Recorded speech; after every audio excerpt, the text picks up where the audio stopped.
Yeah, engineering. Engineering is the path I want to take as well as ministry. I think I see myself doing both. So, just because of the fact that I want to keep going back to it. So,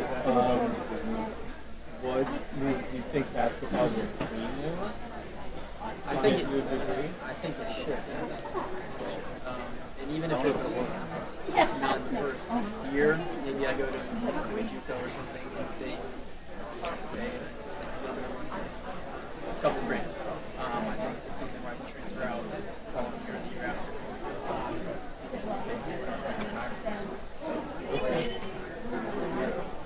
Alrighty. Crazy because I am. you have Guys ready? hard opportunity to turn down. That's why I was.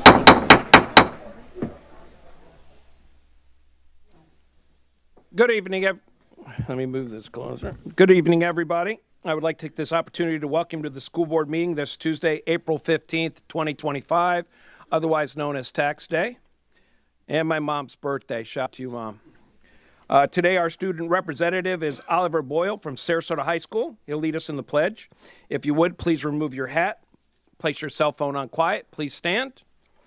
Today, we will have the Sarasota High School Junior ROTC will present the colors.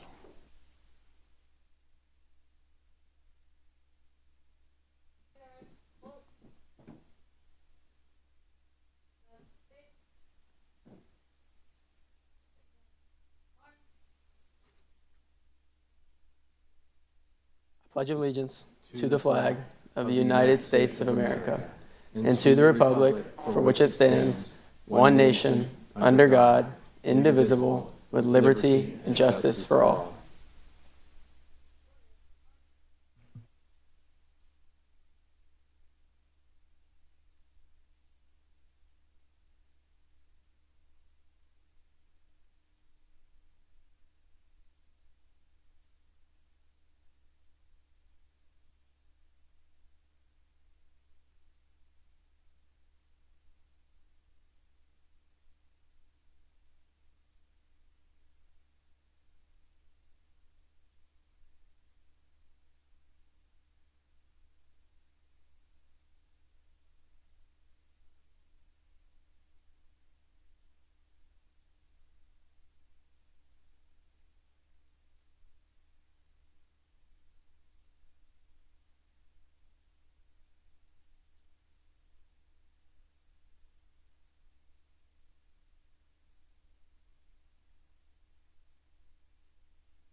Please be seated.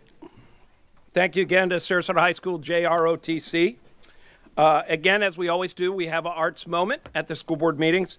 This month's arts highlight features Venice High School Trumpet Quintet.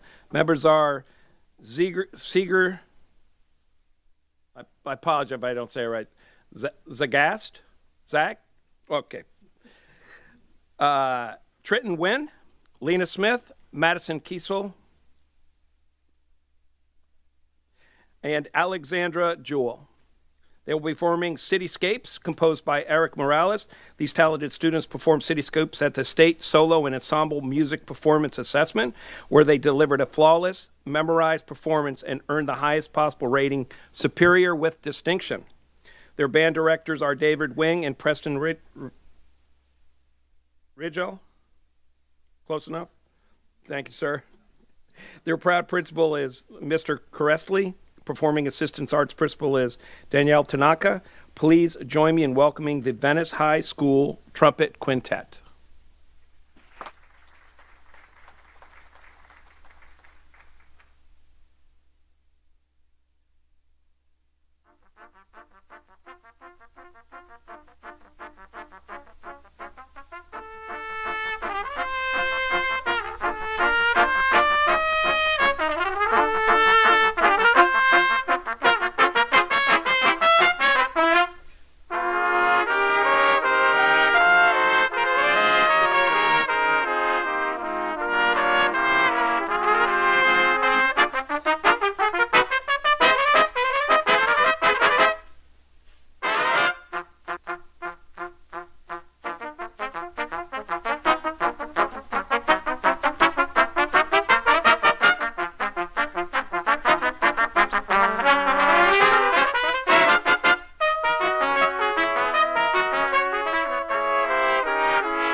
Absolutely awesome. And again, can we have another round of applause for the Venice High School Trumpet Quintet?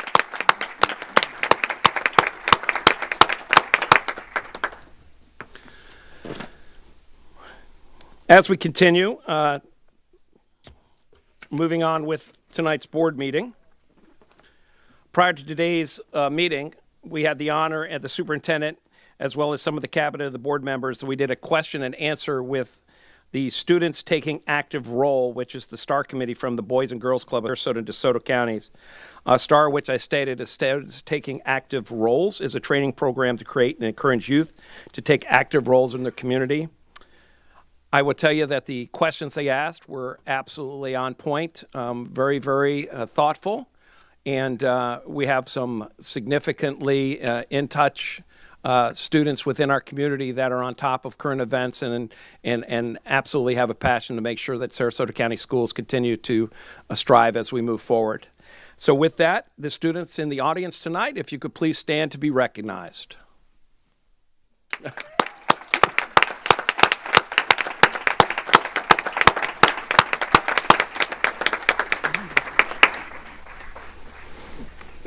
Tonight, our student representative is Oliver Boyle from Sarasota High School. Welcome, Oliver. It's nice for you to join as the student representative tonight. Prior to the meeting, I gave you a certificate of appreciation from the school board. We appreciate it. Why don't you tell us a little bit about yourself? Of course. First, let me just say thank you, Mr. Superintendent, school board, for having me here. Thank you, Sarasota High. Just a little bit about myself. First and foremost, I am going to be graduating here in about a month, a little over a month. So I'm going to be graduating from Sarasota High School with my ACE diploma. Got that in 2 years through my sophomore and junior year. I also play basketball at Sarasota High School on the varsity team. We'll hear a little bit more about that. We're going to be recognized for an achievement that we got later, so I won't go too far into depth on that. But outside of basketball, I am president of our Fellowship of Christian Athletes Club that we have at school. I've been on that leadership team since my sophomore year to where I am now. Every morning we have meetings in the auditorium or in the gym lobby, and we have 80 to 100 students who show up. We get to encourage them, share the gospel with them, and pray for each other. And it's a really great sense of community, great sense of belonging, great sense of fellowship that we get to have there. I'm extremely blessed to be able to do that on a public school campus. And then on top of that, outside of FCA, outside of basketball, outside of school, I'm very involved in my church. I got into church around 7th grade, 6th grade, and now I get to serve in our youth group, get to serve on Sundays, get to watch over kids. I've been given the opportunity to preach multiple messages in front of our youth group. I've even gotten to give one on a weekend service, and I'm just extremely blessed to be able to get to do what I do. And I mean, to sum up my life, it's church, basketball, and school.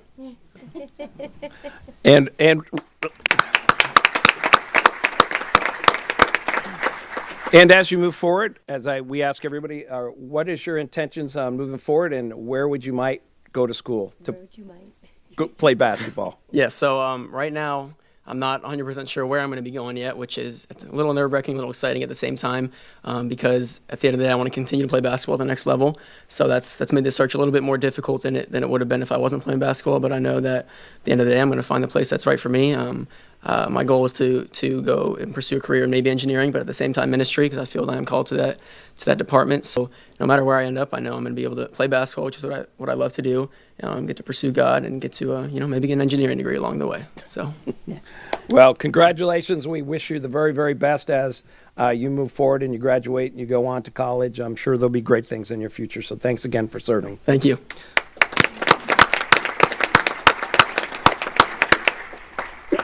With that, that's a good entry right into here tonight. We have a special presentation, Mr. James Slayton. If you would like to come up to recognize the Sarasota High School boys basketball team.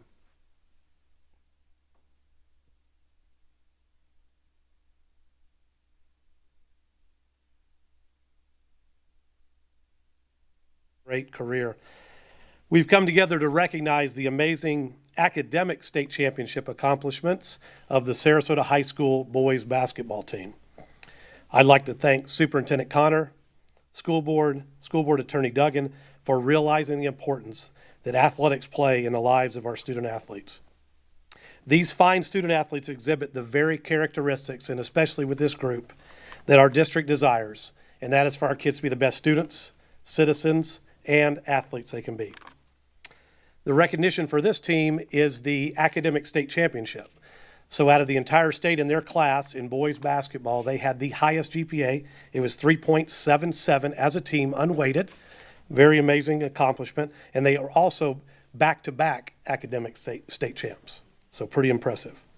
Not only were they really good in the classroom, they were really good on the court. They went to the Final Four. This was the first time the Sarasota boys basketball team went to the Final Four since 1969. So pretty impressive.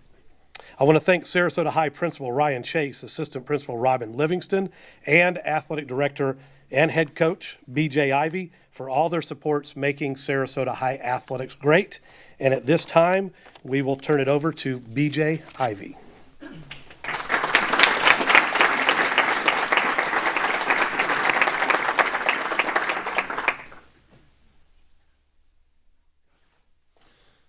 First of all, Superintendent, Board, thank you so much for taking the time to recognize our basketball team.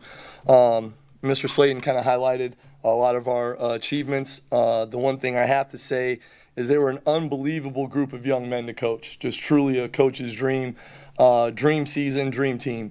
And it all starts with their parents. You know, those are the ones that instilled, you know, the importance of education, the importance of carrying yourself and treating each other the right way. It made my life really, really easy. So definitely want to thank them. Second person I'd like to thank is our principal, Ryan Chase. He definitely sets us up for success, and it's just a joy working under him at Sarasota High. Now for our athletes, Robert Guttridge.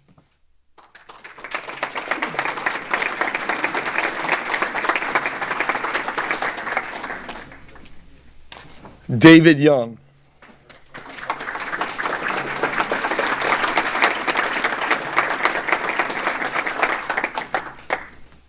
Landon Dean.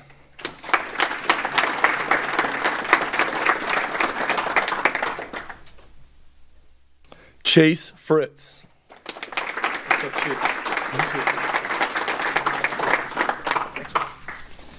Sam Revel.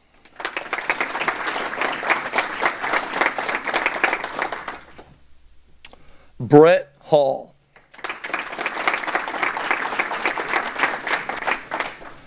Zach Walker.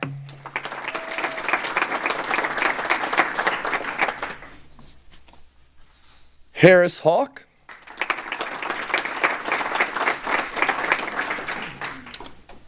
Nick Triembo.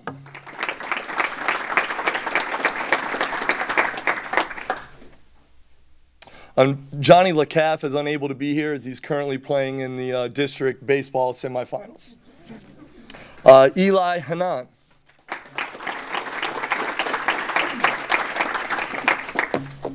Jason Kohler.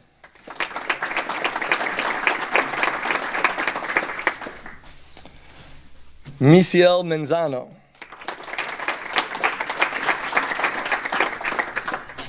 Nathaniel Mazon.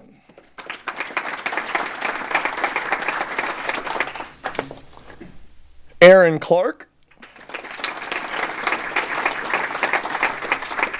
And last but not least, Oliver Boyle.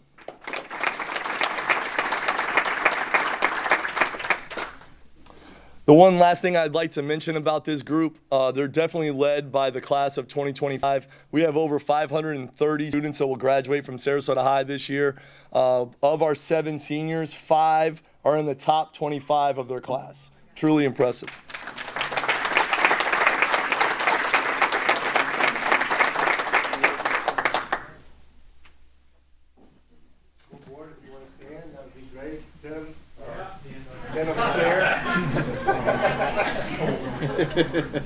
Try to get yourself in between. Then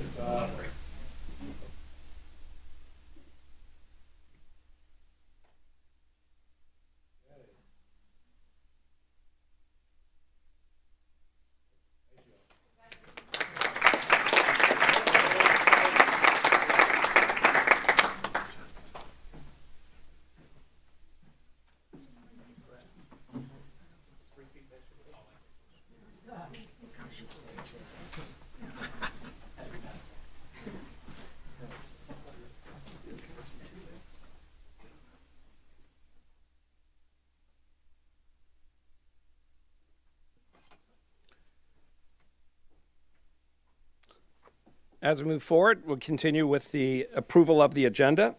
Need a motion and a second to adopt the agenda with the posted additions after original publication. So moved. Motion by Ms. Ziegler. May I have a second? Second. Second by Ms. Marinelli. Any comments? None seen. Go ahead and we'll vote.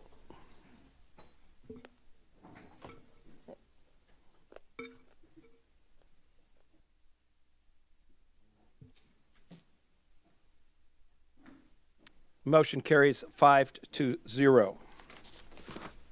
Next, we have the superintendent's report. Superintendent Connor.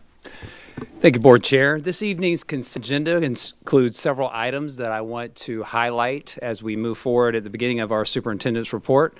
This superintendent's report will be longer than most as we have lots to cover, but I think it's important that we do take the opportunity to do that for our board and for our community.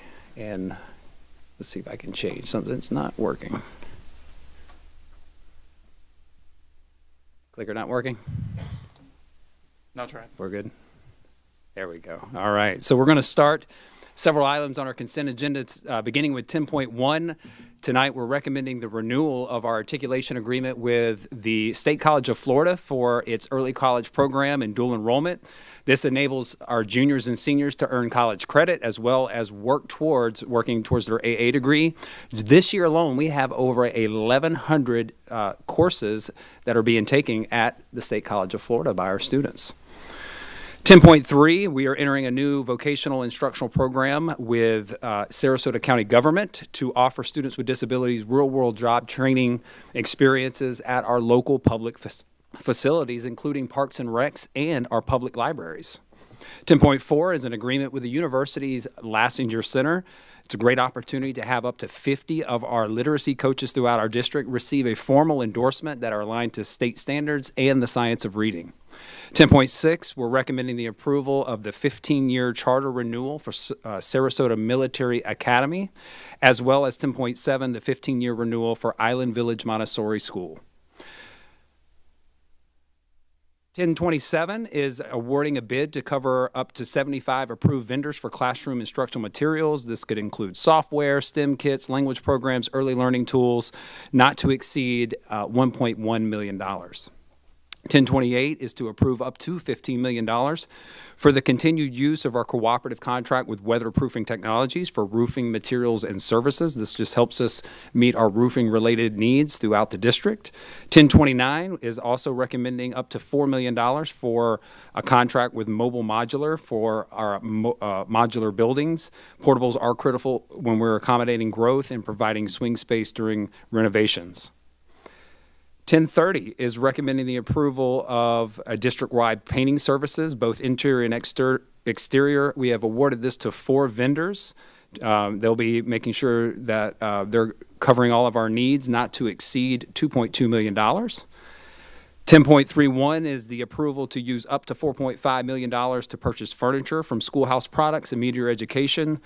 This will support the regular replacement of our furniture as well as help supply our newest high school coming on board in not next year, but the following, Welland Park High School. 1041 is the approval of, for the 12th year, we are partnering with All Face Food Bank on the campaign against summer hunger. So this is an MOU that will support the weekend food backpacks, the summer distribution events, and supplemental resources to help serve over 100,000 meals to our community during the summer months. And 1042 is the request for approval for up to 20 new school buses, 14 standard buses, as well as 6 lift-equipped buses for students with special needs, part of our supporting our replacement cycle as regularly needed, and this will not exceed over $3.3 million.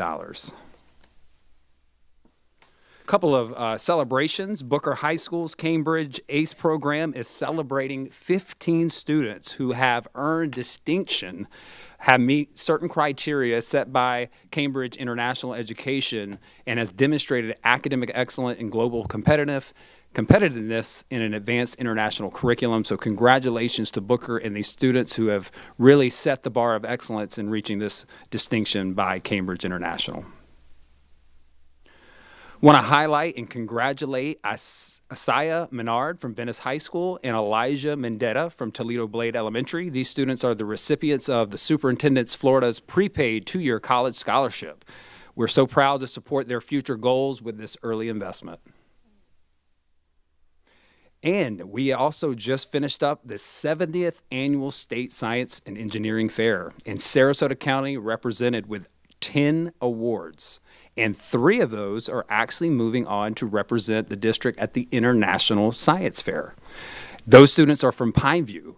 Adi bin Sadadia, Yatharth Kadad, and Rohan Dash are all going to represent, so congratulations to those students. And it's time for the kindergarten kickoff event. So we're hosting this event and these parties on April 29th and May 1st at our STC campuses in Sarasota and in Northport. These events will welcome families and incoming kindergartners for the 25-26 school year. We'll have plenty of food, games, and music, and district resources available to help our families start strong. Along with that is our 13th annual ESC Agency Fair to take place on April 17th at STC Northport. This is a great opportunity to connect families with students who have disabilities to community resources, agencies, and support services. The fair will include prizes, snacks, and information to better support our ESC community. And I want to make sure that our community is well aware. We have initiated our timeline for the Welland Park High School Boundary Advisory Committee. That timeline has kicked off at the very end of March, March 31st. We presented the timeline to our executive cabinet, moved towards our initial meetings with the leadership at Venice High School, Northport High School, Venice Middle School, and Heron Creek Middle School on 4/1. And then we completed an informational meeting at Northport for the administrator and SAC chairs of Heron Creek and Northport High School. As well on 4/8, we did the same at Venice High School and Venice Middle. And then yesterday, we had our first Boundary Advisory Committee meeting combined with all at Venice High School in the Media Center at 6 p.m. last night with about 60 in attendance. And so we are well under the way. If you want to participate in providing feedback, you can see the timeline here. Our first community meeting will actually be held at Venice High School VPAC at 6 p.m. on April 29th, and then the second one at Northport at 6 p.m. on May 12th. So you will see in this process that we will take a little bit of a hiatus just during June and July during the summer, and then we will pick up when we return in August with an action for the board on the boundary train as of September 16th of 2025.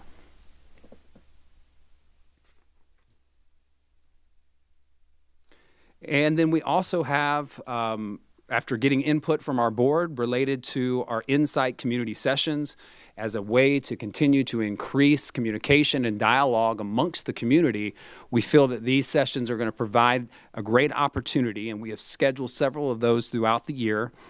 Taking input and finalizing that schedule, we'll be looking at May, September, and December. These were going to be 90-minute sessions that are going to be solely Q&A and dialogue. We're not going to go with any formal presentations during this time, but this will be a great opportunity to, we'll have an opportunity for you to pre-submit questions, and we can kick off the session by answering some of that and then having some direct dialogue between board members and the superintendent and our community to continue to support continuous improvement as we move forward.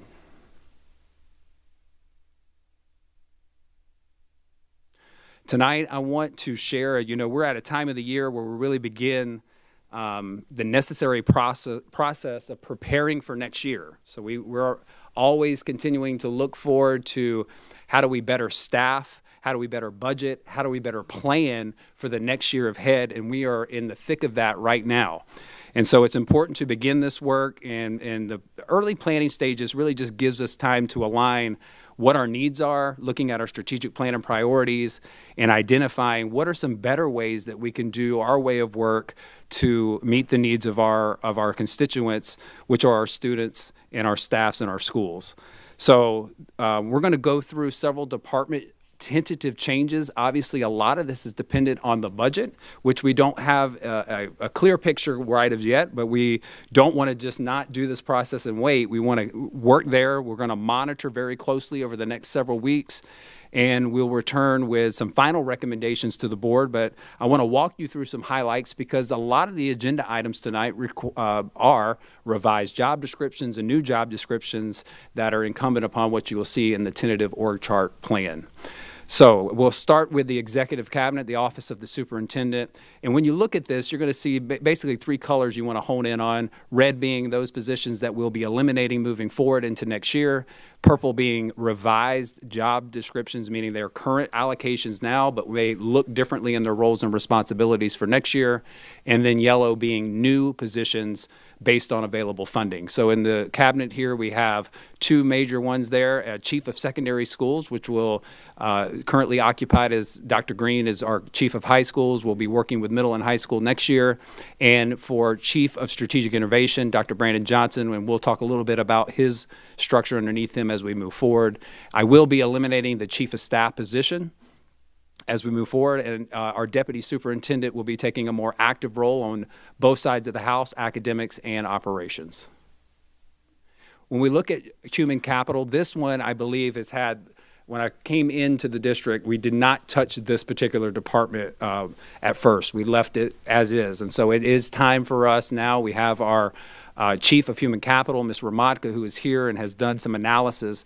And as we look at potential ways to enhance the services provided in human capital and human resources, the proposed changes really are leveraging some existing allocations. So while you may see some yellows here as new jobs, we're being able to take and close other administrative jobs to really net out the no additional administrative positions here are very minimal.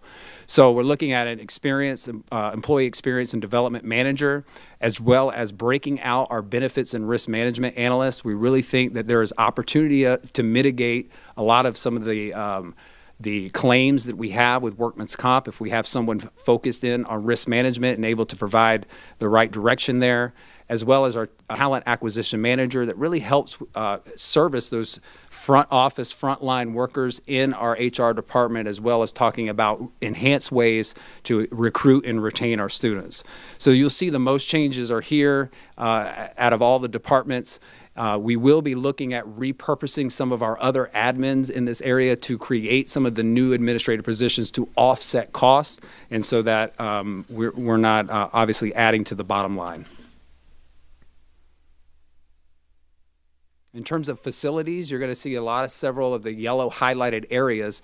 This really comes as a result of when you bring on a new school, like we have Sky Ranch coming on next year, we're going to need custodians, you're going to need plumbers and trades helpers and things of that nature to operate that school. And so that's really the bulk of the costs that are coming in next year's budget is the onboarding of a new school. And so you're going to see we have a lot of classified positions to help operate that new school. And so those positions that you see highlighted are adding to those areas to support Sky Ranch. In terms of food and nutrition services, it's the same thing with Sky Ranch. We have to obviously have a food service manager and additional food service assistants to help. So we're adding there, as well as a timekeeper and payroll clerk for that department. I am excited about the reorganization of our Office of Transportation. Currently, we have 13 administrative positions that are route supervisors, coordinators. We are going to look and re-envision in that way of work to better streamline and provide a more customer service friendly approach. Will be broken up into 4 areas that will have less span of control, more time on task with supervising and fielding those issues in those areas. And so we feel like this position actually comes very, very cost effective because we're just repurposing the 3 admin positions to better support this vision of the area manager concept. When we look at the Office of Safety and Security, we're looking at adding an additional police lieutenant, but that really comes as an offset to making some other cuts in that department. So we have some school resource officer positions that we're able to repurpose. We're taking the 2 captains and we're making them lieutenants. So that's just a repurposing of a current job description. And so really this only netted out of a very, very small cost for us to do this. We did have to add an additional SRO for Sky Ranch, of course, and 2 administrative or campus security aides for Sky Ranch as well. In terms of the academic services side, we'll jump into that, but you see that we have the chief of secondary schools that will now support middle and high school. The executive director of secondary schools will be a repurposing of our current executive director of professional learning. Professional learning will move over to strategic innovation. Just because we do not have the ED of PL does not mean we are diminishing anything in that department. We're actually got a lot of plans to expand that work, and we have a lot of support there, and we believe that under strategic innovation that that's going to flourish very well. Not much has changed in the area of elementary schools other than we are moving ESOL into that department to better support. It will still support K-12, but it will live physically in that department where they will be able to support each other and have a reporting structure up through Ms. Minelli for the ESOL department. In the area of chief of secondary, I talked about the executive director vacancy, which was previously the professional learning executive director. We did approve at our last board meeting the need for a program specialist for ESE, more of the instructional support rather than the compliance support. So they will live under this umbrella with the curriculum specialist of secondary to support that work. In terms of strategic innovation, I'm excited about this area as it's thinking differently than what we have. Dr. Brandon Johnson has done an outstanding job supporting middle schools, and I know that Dr. Green is going to pick up where that work was left off and take it to the next level. But where we really need to have some focused support is the departments that fall under strategic innovation. So we have added a couple of positions here. There is a need for a focus on teacher recertification and professional learning credit. And so we've added the specialist, which is a classified position, as well as what's happening in our accountability and technology department under the current direction of Mr. Joe Binswanger, who's doing a fantastic job as the interim since Denise Cantalupo retired. He has envisioned a path and a structure moving forward that I think is really going to help take us to be future ready. Technology is changing constantly with cyber attacks, artificial intelligence, instructional software, all of the things that are necessary and fall under that umbrella, such an important role. And so we do see through this structure some things that we'll go through. The first being a repurposing of where Joe was previously, the Enterprise Information Technology Director. That really is the what I would call the core infrastructure, the network, the compliance, all of the things that we do in terms of communication and cybersecurity. And then we're looking at a new additional director position. And what I love about this will be capital funded. It will not impact the general fund. That will support data and strategy information system. It's going to really drive our data reporting and analytics operations. It's really going to help ensure that our FTE surveys are very accurate, which is really very important when we were talking about funding. Upgrading our intranet with SharePoint, making sure that our data integrations are all correct, and piloting and really getting on the forefront of artificial intelligence. So I'm really excited about what's going to happen in that. You do see several purple positions, and those are more just repurposed titles for those job descriptions to better align with their job function. And then the last one there is the Assessment, Instructional, and Technologies Material Director.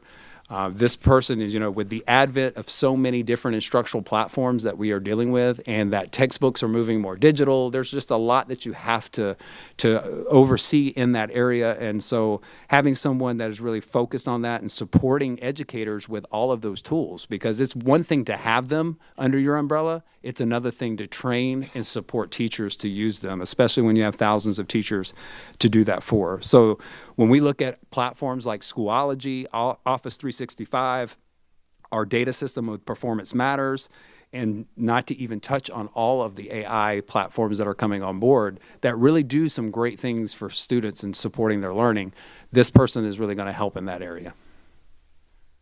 If you just look underneath that, you can see what that really supports. So data and strategy information systems, all of that umbrella, that is such an important team, this team that's under here, as well as the enterprise system with all of our networks and telecommunications, as well as assessment and accountability, and instructional materials. In the area of school choice, we did talk about last board meeting, the innovative program specialist position to help as we begin to be more competitive around school choice. We want to be the choice. We want to be the premier provider of education for our students here in Sarasota County. We happy that we are 74% of our students, our families choose us, but we want it to be higher than that. And the only way that we do that is we provide a product that our parents want. And this person can really help specialize in lifting up programs that require a lot of focus, such as dual language, such as maybe we're looking at some more STEM opportunities or more advanced programming.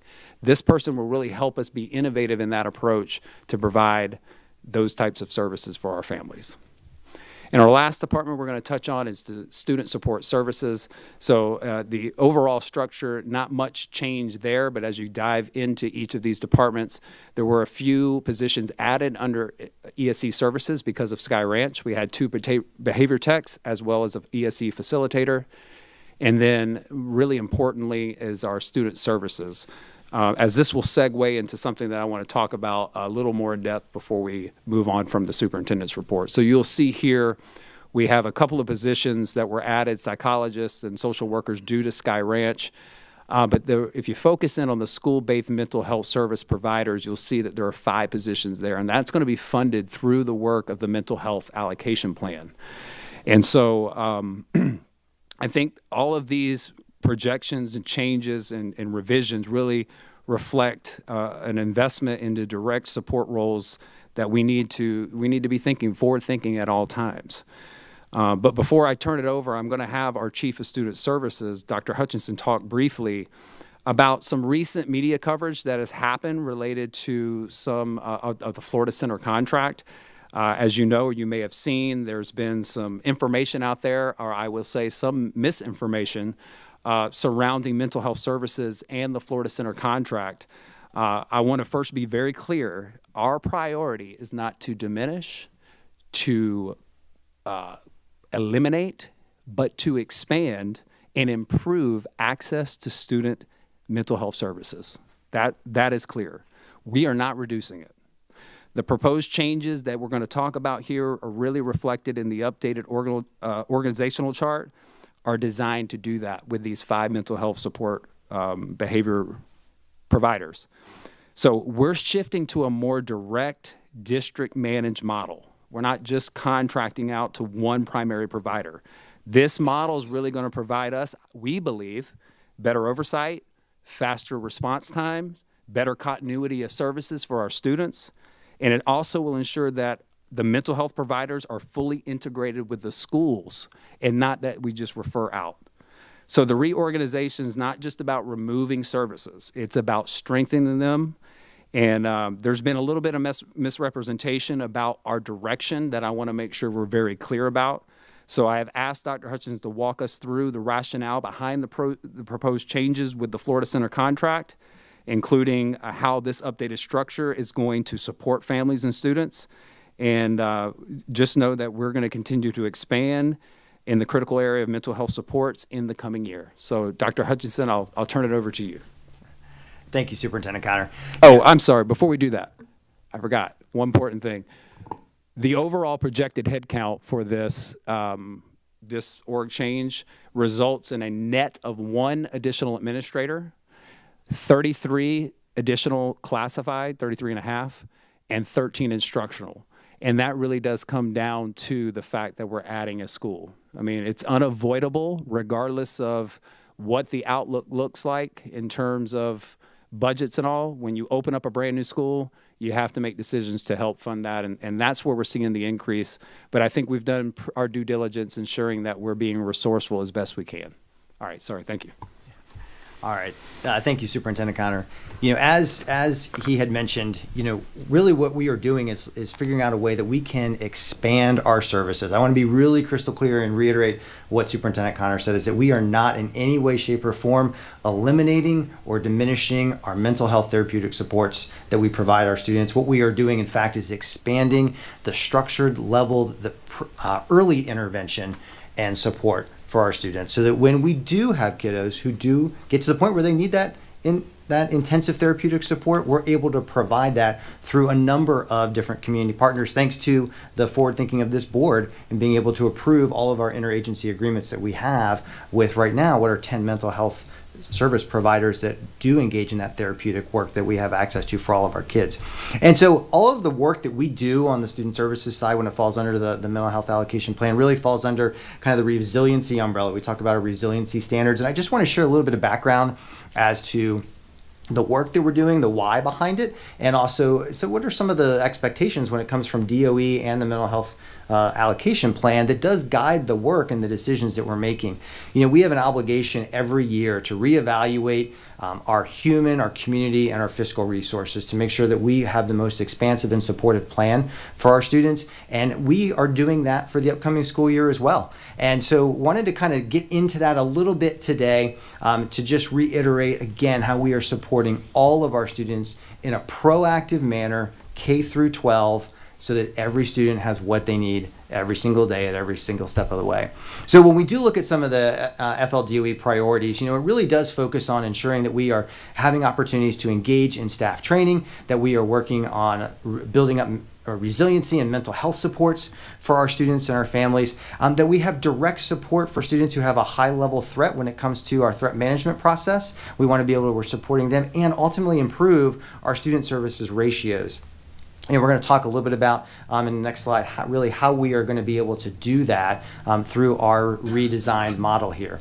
You know, when we are looking also from the mental health allocation standpoint, there are some other priorities that really are expected of us as good stewards of those resources, from ensuring access to prevention and intervention. We know that when we're able to engage with our students early, we're able to provide that prevention and intervention services for them and have that direct student support and school-based mental health service support, not necessarily therapeutic. You know, we are providing a tiered and a leveled way that we are providing these resources for our students and our families. You know, we do want to make sure that we are increasing our district ability to do that. And so through kind of this reimagining of our mental health plan, we're able to take that funding to be able to provide what I'm going to show you is 12 school-based positions. They're going to be able to support our students and families, and then ultimately reducing the ratio of those school-based mental health providers. So that, and I'm very proud of the work of the team, just so everyone here knows that consistently year after year, we have reduced our student ratios when it comes to school counselors, social workers, and school psychologists. And we're really grateful for the support of the board and that work that has happened. You know, one of the components of the mental health allocation has been our contract with the Florida Center. You know, over the past few years, we've engaged in work with them where they have, through the support of the funding coming from the mental health allocation plan, we've been able to contract with them. And through re-imaging that, we're going to be able to, and utilizing and leveraging more of our community resources as well, be able to expand the supports for our students. You know, each year, over the past several years, there have been some yearly increases in the mental health allocation. Based on the current budget from the House and the Senate, we are not anticipating any type of increase for the upcoming year. And so based on that, you know, we do, again, annually we review and make sure we are maximizing all of our resources, including our community resources. You know, excuse me. So again, we don't have any anticipated increase for that in the upcoming school year. What we have been able to do, and I want to be really clear about this and really proud of this work that the folks before me and this board have been able to expand since the implementation of the mental health allocation plan, have been able to expand the number of interagency agreements and community supports that exist. When we started back a number of years ago, we did not have the community access that we have right now. We have done a great job of really being forward-thinking and expanding the number of interagency partners that we are able to have supporting our students in our schools. Currently, as of this moment, we have 10 interagency partners who specialize specifically in those therapeutic services. We do have an item on the consent agenda today, which would bump that number up to 11, with the Florida Center still being a part of the work that we do and being a component and a partner with us to provide those therapies for our students. You know, over the course of the last few years, you know, we have seen an increase in the cost of the therapists that we have contracted with the Florida Center to, it's about 29% over the last couple of years. That increase has gone up per therapist. And looking at this year, culminating with a contract of $975,000. That $975,000 was earmarked to provide for 14 therapists at our elementary schools. That fulfillment has been fluctuating throughout the year. We have not, the Florida Center has not been able to have all 14 of those positions filled. And so that does impact the service level that we're able to provide for our students. And then ultimately what I want to share and clarify, because again, there was some misinformation as Superintendent Connor had stated, this current school year, we have served, the Florida Center has served approximately 75% of their caseload, which equates to 274 students. There was some information that said that number was significantly more than that. But it is not. It's 274 students that the Florida Center has been supported in a therapeutic type of setting. So when we look at all of the funding that has gone to that, and now we look at where we stand now as we've progressed over the years of having this resource, and we say, okay, what is, again, the best way that we can utilize all of our district resources, our community resources, and then the financial resources that we've been entrusted with. So for the upcoming school year, we are, I jumped ahead. There we go. So for the upcoming school year, we're looking at having three different, kind of a three-pronged approach. And this is where I think it's really important to address the concerns that might be out there about, well, gosh, are we eliminating services for our students? And again, we are not. We're actually expanding those services. We are able to bring on 5 regionally based school-based mental health service providers, and I'll talk in just a minute about what they're going to do. Those are school psychologists. They are licensed school psychologists who will be able to provide intervening preventative supports for our students, just in a manner similar to our school counselors and our social workers. And I think it's really important that we understand that not all of our students who need that type of tiered support, just like we do on the academic side of the house, we do on the student services side as well. And we're going to be able to provide that on-campus mental health service, not therapeutic service. I do want to differentiate between that, but school-based mental health service for our students using these 5 school psychologists. We also, at 7 of our Title I schools, have been able to fund the homeschool liaison positions. Those homeschool liaisons are social workers who have an integral knowledge and an in-depth knowledge on how to support students who are in crisis, how to connect families to resources outside of the school. And again, looking at all those community resources that we do have, we are able to continue that wraparound care and that wraparound service for all of our students by extending the level that we are able to do. And we have currently 20 interagency agreements. I'm going to talk about that in a little bit too, about the ways that we are able to leverage our community partners to provide that really intensive support for kids who need that. Again, we're looking at this and saying, what can we do in a preventative way so that the students who are receiving those therapeutic services really are the ones who absolutely need that intensive level of support.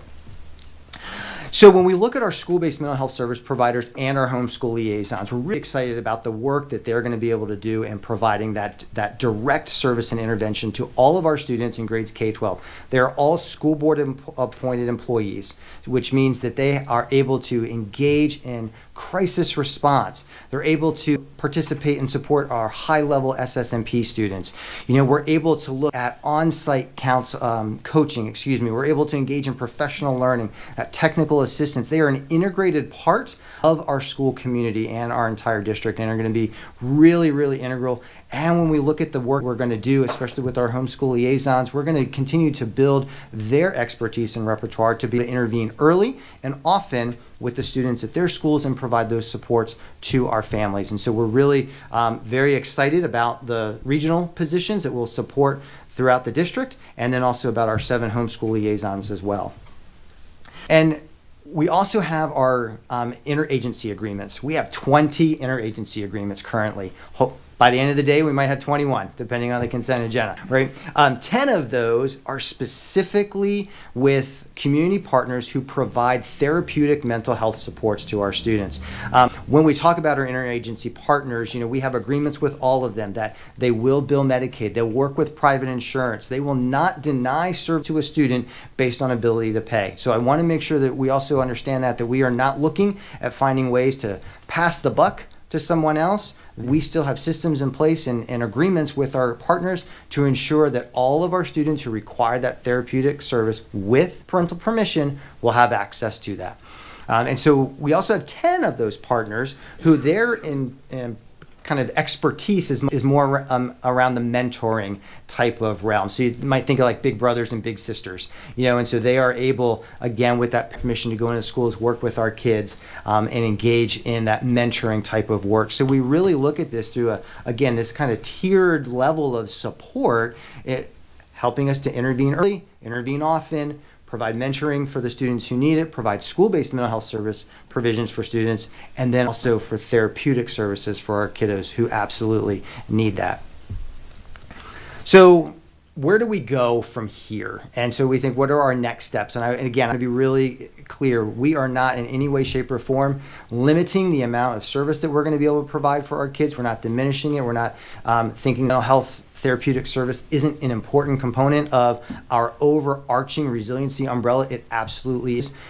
We are able to actually expand the services that we have to offer for our students. And so we are going through a very, very collaborative process right now, an intentional process with the Florida Center, because they are the ones who are going to, they have those 11 or 12 therapists right now. We're going to be potentially transitioning out to providing that therapy for some others with other therapists.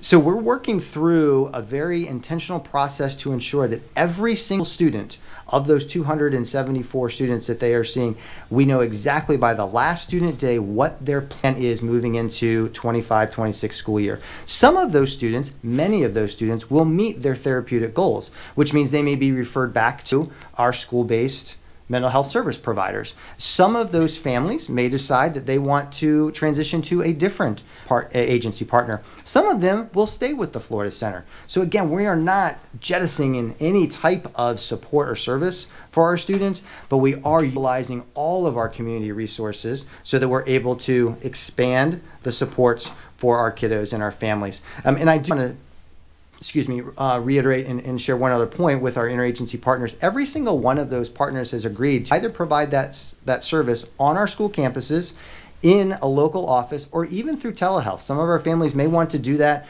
from the comfort of their home and have parents be a part of that. So that is an agreement that is built into every single one of our interagency agreements. So, and as we continue through, again, we have a responsibility every year to ensure that we are reviewing all of our resources available to us so that we are able to provide just a wide net of support for our students. We will never leave one of our kids struggling and flailing. If they need, whether it's that school-based support or support from one of our mentoring partners or even one of our mental health therapeutic partners, we are going to get that for them. And so we wanted to take some time and clarify that because, again, there had been that misinformation. We're 100% committed to providing our students what they need so that they can be successful in school. And we are really excited about the opportunity to implement this and provide, again, this tiered wraparound support for all of our students and families next school year.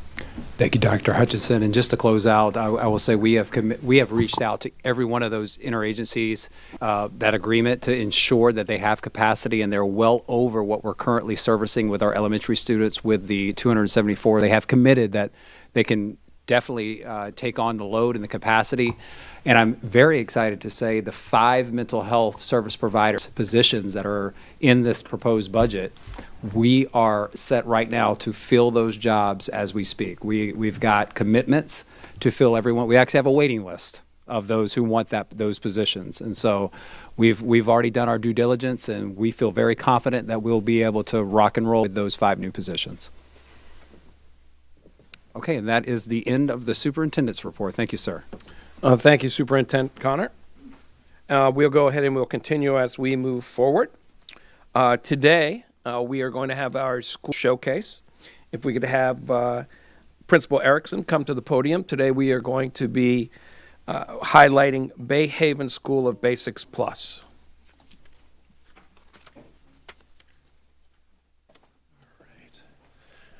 Evening, everyone. I'm Chad Erickson, principal at Bay Haven. I have John O'Shaughnessy, our behavior specialist and coach, with me tonight.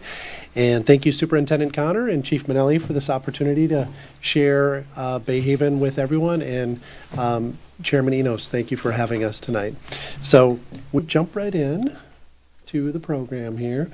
Bay Haven was constructed in 1926. We are a premier, as Superintendent Connor talked about, being a premier school district. Bay Haven has been a premier elementary school in Sarasota since 1926. We're in our 99th year, so it's going to be a big year next year, February of 2026. We were the first integrated school in Sarasota County, which we're very proud of, in 1968. Our magnet started in 1984. Our free and reduced rate is right around 51% each year. Something that a lot of people don't know about us, 75% of our students live in Sarasota County, and 25 to 30% of our students come from Manatee County. And as I've shared with my Chief Manelli, that number is growing each year. So we draw from both Manatee and Sarasota County because we're very close to that border, that county border. A few things about us. We have very high academic standards and behavior standards for all of our students. We try our best to cultivate a welcoming and positive atmosphere for our students each and every day. And we're also very proud that we have grandparents who come through our school who say, I used to go to Bay Haven. So we have generations of kids and families who've attended Bay Haven, which we're very proud of. We have a family contract. One of the pieces of that contract is requiring volunteer hours. Most of our families go above and beyond the minimum amount of 10. It's usually dozens and dozens of hours, which we feel very fortunate to have them on campus. This year, our focus areas are effective Tier 1 instruction. That's whole class instruction, focusing on WIN small group time, and then also math emphasis. So some of our accolades at Bay Haven, we've had a school grade of an A for 18 of the last 20 years. And each one of those years we've worked very hard for, each and every year. We're a PBIS School of Recognition, and a big thanks to Mr. O'Shaughnessy and his team for implementing great programs to help students make positive choices. And with our students, we always focus on making good choices each and every day, and if they make mistakes, to learn from those mistakes and improve their choices the next day. And Mr. O'Shaughnessy has been a big part of that. We have a federal recognition of being a Blue Ribbon School of Excellence. We're proud that we've had consistently high academic scores each year. And I'm very well connected with the middle school principals, and they always call wanting to get more of our students at their middle schools. So I love hearing that as the administrator at Bay Haven, that middle schools really love getting our kids. And I have several here tonight I talked to before the program. Something big happening at Bay Haven the last 2 years. As some of you know, we've been under construction, and after 99 years, some things need to be updated on campus. Here's some before pictures. It was kind of like an archaeological dig on campus with some of the building procedures from 99 years ago. So MES Construction has done a great job. We've learned a lot through the process. And we're very appreciative of the school board's support of maintaining a bit of Sarasota history with the Mediterranean revival style. So this is just as of 2 months ago, in the upper right-hand corner, MES and Sweet Sparkman did a great job of preserving some of the flooring from 1926. They repurposed it in an affordable way in our conference room, which you see, and then also the foyer at the front of the building. We have some of the original wood. The front of the campus still looks the same with that Mediterranean revival that we love. Our school and Southside were built in the same year. With architect Leo Elliott from Tampa. And so they're kind of sister schools. And then the two below pictures are from two of the kindergarten classrooms, which new flooring, new cubbies, new windows from that period. And so we're very grateful to the school board for providing those funds. So lastly, and from a kid's perspective, the biggest deal on campus they're waiting for. Our playground is almost done with the jogging track, new equipment, and Hurricane Milton kind of sped up the process of getting rid of our old PE shelter. And so Art's been very patient, and our families have been very patient, waiting for the playground to get done. And again, a big thank you to the school board for supporting an historical building in Sarasota. Some of our highlights and growth areas. I'm very proud of our staff for everything they've been doing to continue learning. Some of our staff have only been teaching a year, some have been there 30 years, but just kind of that growth mindset of there's always more to learn and improving their craft. Our staff, in my 11 years, we've moved from very independent as teachers to a much more collaborative nature, and a big thank you to Chief Manelli for helping with that process of just working together. We've embraced win time as an effective and surgical intervention. I say surgical because we want it to be very precise, and what does that child need at that time during the school year. At our school, I'm also very proud that looking at student data has been normalized. It used to be kind of like a once or twice a year review, and it's just part of our normal conversations on campus. And the purpose of that is to inform our instruction, which we're really engaged in. We're learning professionally all the time, whether it's with our landings partners, grade level teams, or at staff meetings. And then most importantly, we've moved from kind of like, this is my classroom of students, to all of the students are all of our students, and we really own all the kids on campus. So just continue on with our ELA progress from this year. The blue column is from PM1 in August for ELA, and the purple column is from December. From that PM2 data, we've made instructional decisions as classroom teachers and also small group, and we're proud of our achievement in ELA. And then the same for math. And as many of you know, the math assessment is an end-of-the-year assessment, and we talk about that with our families quite a bit. We're also proud of our growth in math and have given extra emphasis this spring to math. So these are a couple pictures from our art show about a month ago from Mrs. Shaw, who had this glow night art show with 600 pieces of artwork that we were really excited to see a lot of families that evening. Some of our expectations that we have for our families, we expect high parental engagement, both home and school. And as BGIV talked about earlier, we really count on our parents to have that partnership. We focus on high academic standards. The emotional health of our students is very important. We understand each child is different, and we want anything we can do to lower their anxiety at school is what we do. As you know, with elementary age students, routines and expectations are really important, and our families support us with those routines and expectations. And then Mr. O'Shaughnessy has been instrumental in helping our positive behavior recognition system so that we're supporting kids making good choices. Some of you have heard, and maybe not, that we have a Bay Haven contract, and kind of what is that? What does that mean? So it's basically a commitment from our staff, our students, and our parents to be engaged with each other in terms of communication and volunteering, having high behavioral expectations, excellent attendance, high family engagement, and then lastly, once in a great while, if it's not working out through the problem-solving process, a family is dismissed, but it's very rare. We do our best to work with all of our families and problem-solve anything we can do to help them stay at Bay Haven. Next up, we offer quite a few opportunities for our students before and after school within the realm of fine arts and sports.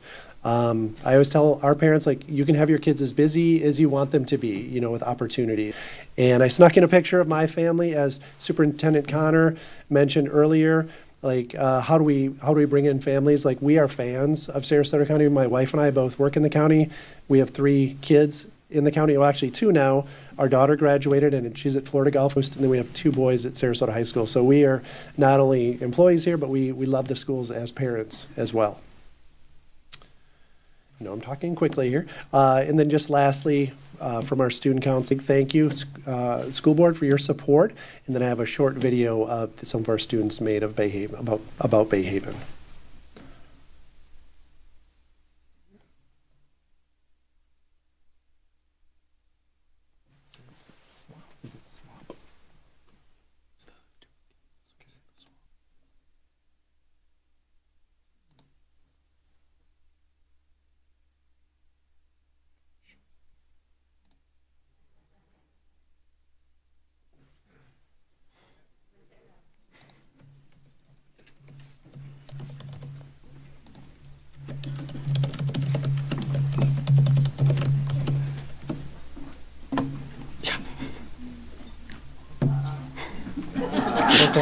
Okay. Have Jamal come over and That's okay. he has access. Those extra positions, Superintendent, and Are very IT, much needed. is much needed. Just kidding. Well, let's. It's not bad.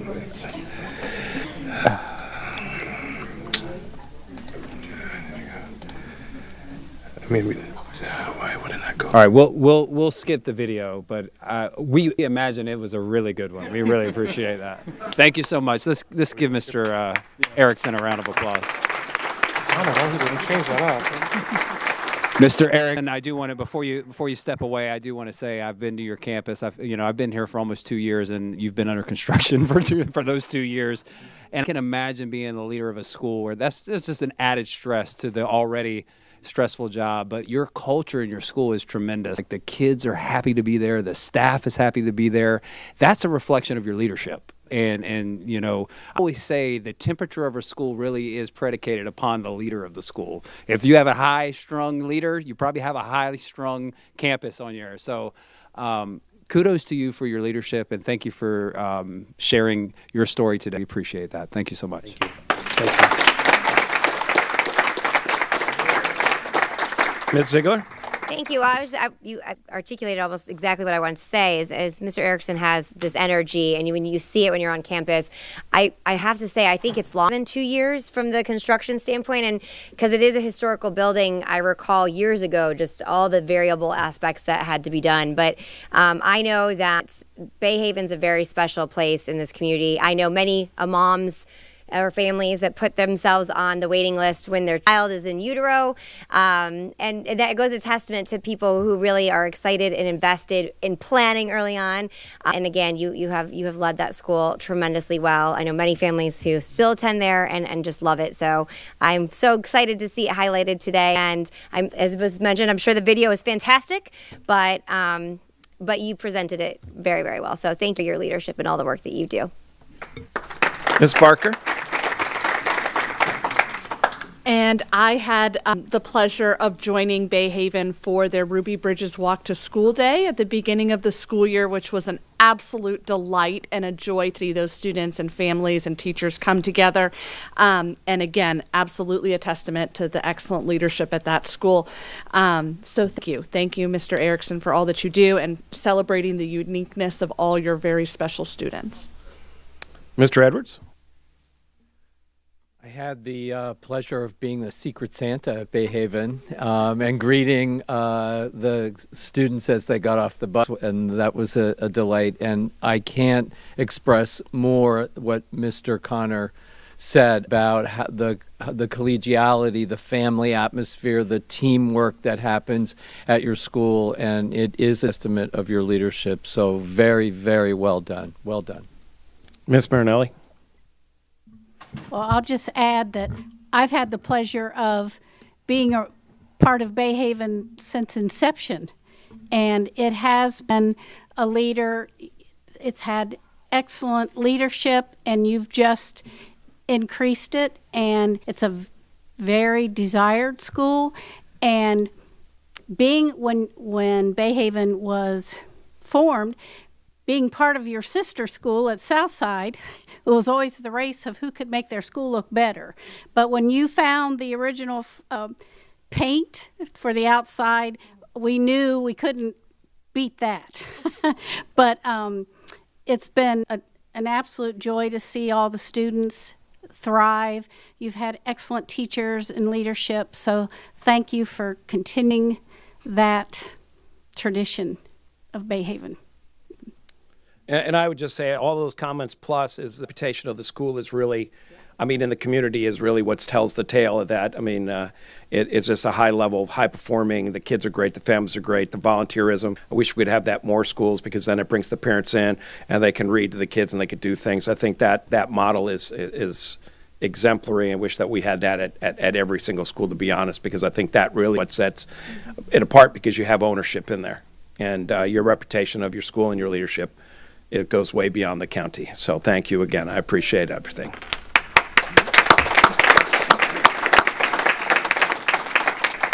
So now go ahead and we're going to move on to the public comment in reference to the agenda items. I do want to take this time to say thank you to Superintendent Connor in reference to a lot of the different positions that we're going to get at to the end. A lot of it is going to be based upon the budget of whether or not they could be filled. A lot of it is also just an organization in order to try to make us as good as possible, because in Sarasota, as I've stated, we should lead and never follow, because that's the kind of staff, the parents, and the community that we have here. So as we move forward, with thanks, thank you again to Superintendent Connor. And speaking of that, thank you to Dr. Hutchinson in reference to the Florida Center and explanation of providing more mental health to our students. Because obviously, if you don't know, there was a shooting today at Dallas at a high school just outside. 4 students were wounded. Again, from when we talk about mental health, I could tell you the commitment here is 100% that we need to make sure that we take care of our students. So thank you, Dr. Hutchinson, for the explanation. I think that is more as transparent as we can be. I think it's better for all of us, and I know that is something that the board definitely strives to being transparent. So with that being said, we'll go ahead and we'll move on to public comments for us to the agenda. As we stated, if you could keep it specific to the agenda item that you're speaking on, we would be very grateful, in that we are looking to be able to improve our students, our staff, and make our schools better. And we appreciate the comments that come in from our community and when they have that in mind. So with that, if Ms. Tompkins can go ahead and she'll start, she'll read the names. You receive 3 minutes. The timer will come up. If we could also, I've been pretty lenient in the past on letting people speak past the time. If we could kind of at this point kind of stay within the time limit for all of us, it would be greatly appreciated. So with that, Ms. Tompkins, first name, please. Thank you. The first person tonight is Carol Lerner on item 10.2, followed by Robin Williams.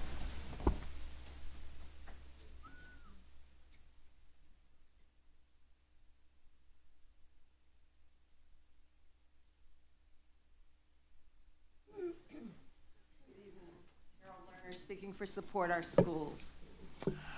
I'm speaking on item 10.2. I had written out a speech, but now I've heard so much, I need to comment on that more than what I wrote.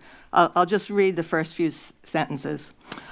With the attack on public education in full swing, Sarasota schools will increasingly be thrust into a situation of making difficult, often no-win choices. Item 10.2 on the agenda is a glaring example of this. And I think people heard about Florida House. It's not being offered the interagency agreement, and instead a whole new system is being placed. And I do want to say, I think it's very positive that the district adopt a district-wide system. That's really important.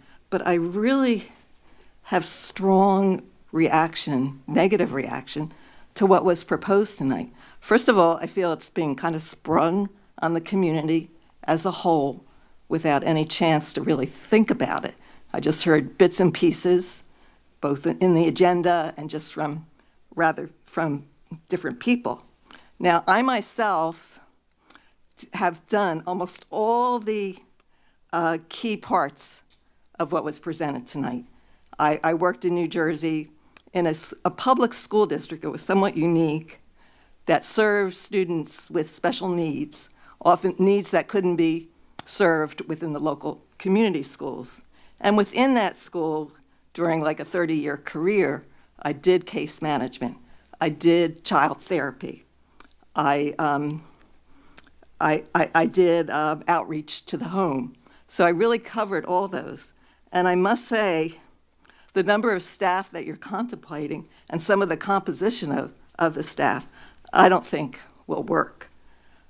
You're talking about a small number for a huge number of students with many schools. And I was in a small school district, and I must say my caseload for like case manage, for example, was never any more than 50 students. So I don't think the numbers work.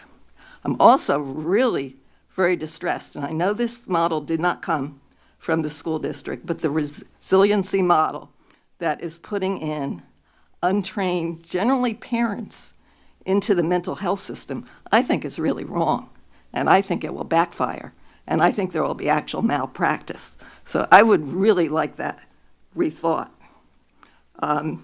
I just can't imagine my own children when I was much younger and had young children in the school. If a parent was involved in a mental health issue, I would not have liked it. I would have not accepted it.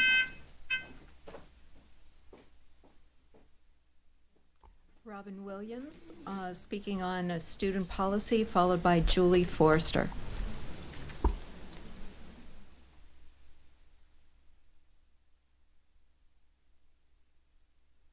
Ms. Williams? Yeah, Robin Williams is next. And then Julie Forster. So Ms. Williams is not here? Okay. We'll move on to the next, please. Good evening, Board and Superintendent Connor.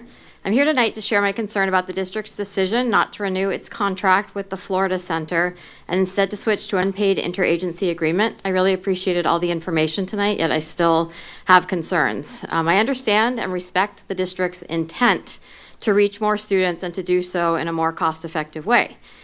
With that, what's being proposed here is a high-stakes gamble with one of the most critical support systems we have, and it's a gamble without a proven safety net. Is it really worth dismantling a functioning, trusted system, especially when the infrastructure to support this new model hasn't been tested yet? Based on the information provided tonight, the district's plan is to hire just 12 staff, 5 school psychologists, and 7 mental health liaisons to serve all 33 schools. That is not a scale up, that's a stretch. Are you planning to have school psychologists case manage? And if not, how do you plan on having 7 staff case manage upwards of 500 students? I'm also unclear on the difference between the community-based referral program with the Florida Center that you mentioned and the contract they currently have. At the same time, the plan leans heavily on community partners to take on the load. Partners who have said they could serve up to 500 students, is my understanding. Let's be honest, many of these organizations are already at risk of significant funding cuts. If that funding decreases, so does their capacity. And if their capacity drops, then there's no backup plan, no safety net for hundreds of students who depend on consistent, trauma-informed mental health care. We all want to expand access and use resources widely, but mental health is not a place for trial and error. This is not a policy area where we can afford to say, let's see how it goes. This proposal replaces a proven system with one that has no track record of success at this scale. Why not pilot the new model first in areas with lower utilization to understand what works and what doesn't? Why are we eliminating services altogether that are known to be strong and effective? This is a massive district-wide rework of an essential system, and we have no proof of concept to show it will succeed. Tonight, I urge the district to reconsider. Don't roll the dice on mental health of our students. Rework the contract with the Florida Center. Improve it, refine it. Make it more efficient, yes, but don't scrap what's working for a model that hasn't yet been built. Let's be thoughtful, not reactionary. Let's expand what's proven, not experiment with what's untested. And above all, let's make sure that any transition protects the care, the consistency, and the stability that our students deserve. Thank you. Thank you. The next is J.T. Pryor on the Florida Center, followed by Maureen Keys. Good evening. I'm J.T. Pryor. I'm a queer Christian minister serving a rainbow congregation here in Sarasota. This is one of the busiest weeks of my life of this year because Easter Sunday is approaching, but I thought it was really important to come speak about agenda item 10.2. I am very thankful for the information we received at the beginning of the meeting. I do still have lots of concerns about going to interagency agreements with outside organizations. This seems like a very drastic change that hasn't really been piloted, or if there's a lot of work being done behind the scenes, we are not in the know as the public about that, and we're really concerned about the most vulnerable of students. So in my own ministry, I definitely see where mental health access really helps young people, especially as they approach adulthood. And conversely, I have seen where adults who maybe needed mental health services didn't have them, and it has affected them well into their lives. As the economy continues to plummet, how can we guarantee that these community partners we're going to lean on would still be able to offer their support? And make wonder, why are we moving into a new model so quickly with no proven effectiveness? Why not maintain this contract with the areas of highest need with the Florida Center? And that way we can pilot the new program in lower areas of need, where the model is less utilized. This current model is tried and true, and it's an effective way of delivering care. To allow the rollout of a new model to be based in trial and error would just be irresponsible for our most vulnerable of students. Kids cannot learn when holding on to unresolved mental health struggles. The mental health of our students is not something that's worth gambling. Thank you. Thank you. Maureen Keyes, followed by Lisa Schur. Maureen Keyes.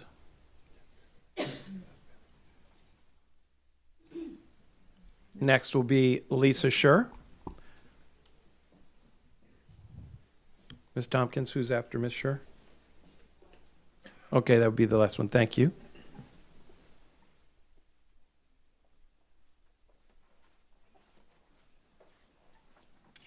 I'm not sure what's wrong with the sound system, but we can't hear you in the back at all.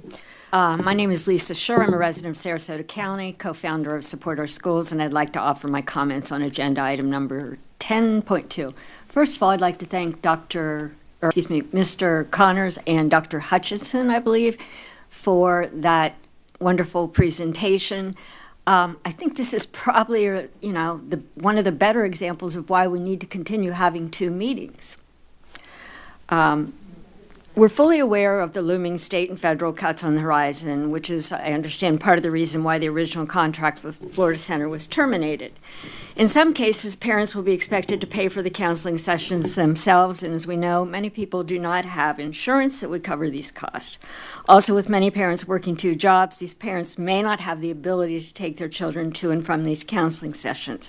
So reiterating what the previous speaker said, throwing out the baby with the bathwater with this new plan while not ensuring that we continue to have coverage is maybe not the best idea.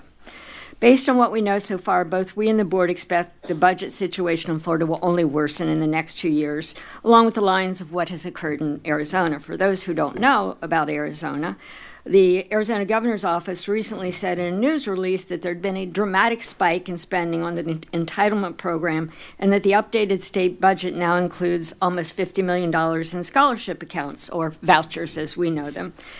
And because of that, the governor says the program is projected to hit $1 billion in taxpayers' funding during the fiscal year that begins July 1, 2025. If we don't expect the same thing to happen here in Florida, we are sadly living in a fantasy world. We know that school choice is not really about the parents and the students choosing the schools. It's about the schools choosing the students. And we also know that these private schools can refuse any child because neither the child nor the parent has any civil rights in these private schools. It's time for our school board to actively start pushing back against these vouchers and federal defunding, which is attacking our most vulnerable students. And Mrs. Ziegler, this isn't about far left extremism. This is about reality. Thank you. Thank you. We'll go ahead and continue with the agenda, please. There's more here. Wendy Rosen. Is that it?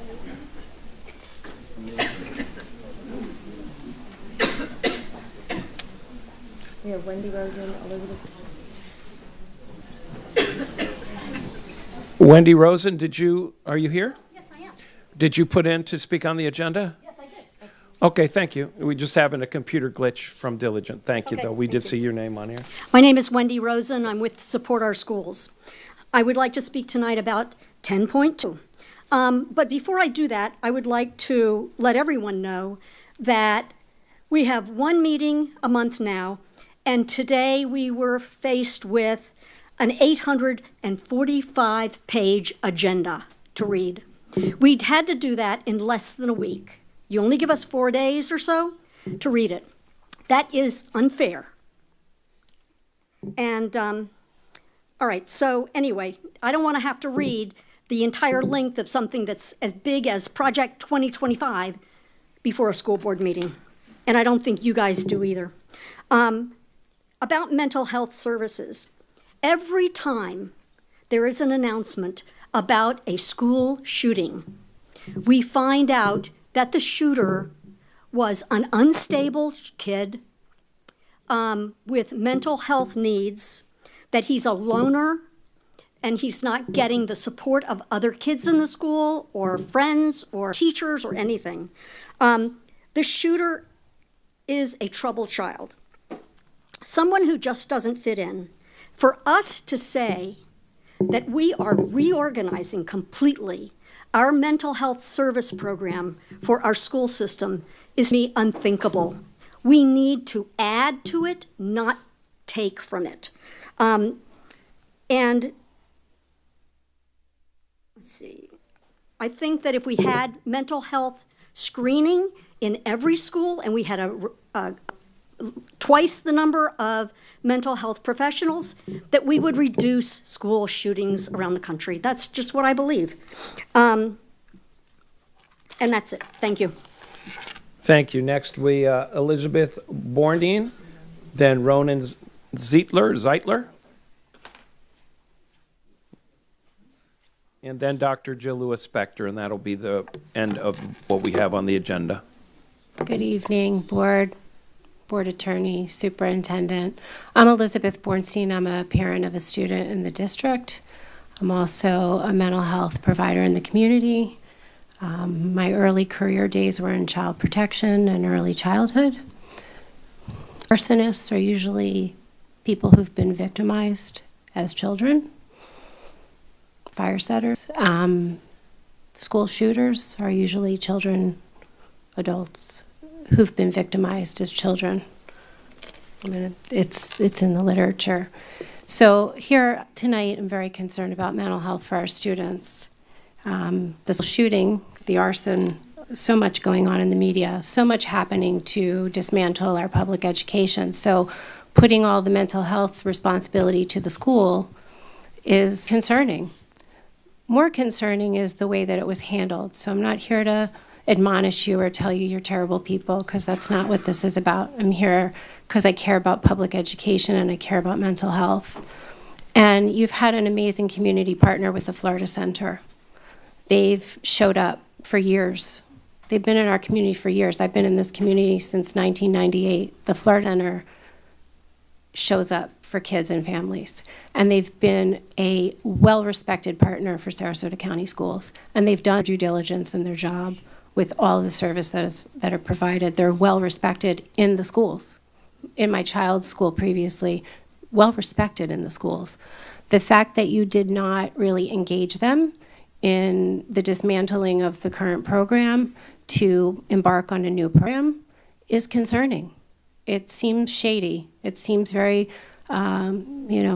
disheartening, lack of transparency. And I trust in you to be transparent.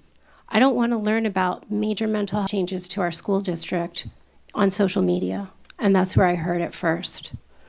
Okay? And then it was worsened in learning more about it in the way that it's being executed. Everyone needs to be at the table. You need to sit down with your community partners and the philanthropy partners that are engaged and on board with this. This is a key example of a successful program in Sarasota County Schools, and you're taking it apart to embark on something new. I know change is all about here and going to be a lot more going forward, and we're all going to have to hold on tight. But we're all traumatized by all this change. And who will suffer by the major mental health changes without a clear executed plan? Although we heard the infomercial, I don't really feel like it's really clear and it's going to be executed effectively. I don't really feel like you know. And Mrs. Marinelli, you said, we'll see how it goes, right? Like it's a crapshoot. Children's mental health is not a crapshoot. The Florida Center is your loyal partner. Bring them to the table. Let them help you figure out this plan. Don't make them in the dark, right? Don't let all of us be in the dark. We're here to support our community, our children, our students, My child's mental health is my major focus every single day. My own mental health as a parent, a working parent, dealing with all kinds of traumatic changes coming down the pike every day, and school shootings and arsons, right? Like, this is the world we live in. Ms. let's- Bornstein? Yes? The timer went off. I didn't hear it. I know, I apologize. We're having some technical errors. Oh, so I get to keep going? So you were plus 26 seconds as that. Well, thank you. When I Thank you. interrupt, you're welcome. Well, and just to sum it up, right? Like, I'm here as a partner too. I'm here as a parent partner. I'm here as a community partner, as a mental health partner. Use your resources. Don't leave us in the dark, please. Thank you. Thank you. I appreciate it. With that, Ronan, I can't see your last name. It's blocked. If you would say it when you come up. And then Dr. Jill Lewis-Spector is the final one we have for agenda items speaking. Hello, my name is Ronan Zeitler. I'm a junior at Suncoast Polytechnical High School. Oh, I'm a little too tall for this. Hello, my name is Ronan. I am a junior at Suncoast Polytechnical High School, and I'm here to speak on the importance of our students' mental health and the care that is required for it. From what you guys have said tonight, I'm been made aware that you guys, of course, care deeply about the student body and our mental health, but I would love to encourage you to care about it to a further extent and a higher degree, as well as the retention of our current programs as they have been seen to work sufficiently. There is a bare minimum need for every student at all of our schools to be able to even learn in the first place, and that is that students need the ability to cope and understand with their everyday emotions. I've had peers come up to me personally and cry and say they've been bullied and that they're having problems at school and at home and with teachers, and that they have problems of being heard and going and finding people to listen to them. I agree that addressing these issues after the fact are incredibly important and at the foundation of improving our mental health. However, it's also incredibly important to find this at its cause and addressing these problems before they become a problem. The education of mental health is at the core of what we need to be establishing in order to prepare for the future of our student body's mental health. I have some concerns with this newer system and its ability to not just target and point out problems with individual children's mental health, but also the ability to educate to prevent problems of further mental health, like stuff like that. As a student, I can attest to the struggle of our counselors and the workload that they have. At Polytech, we have one student counselor for roughly 600 students, and their workload is being seen as our schedules are being made. And I see that it would be a similar workload for a lot of these psychologists and workers that are being proposed. And that just worries me because I see the problems that we already have.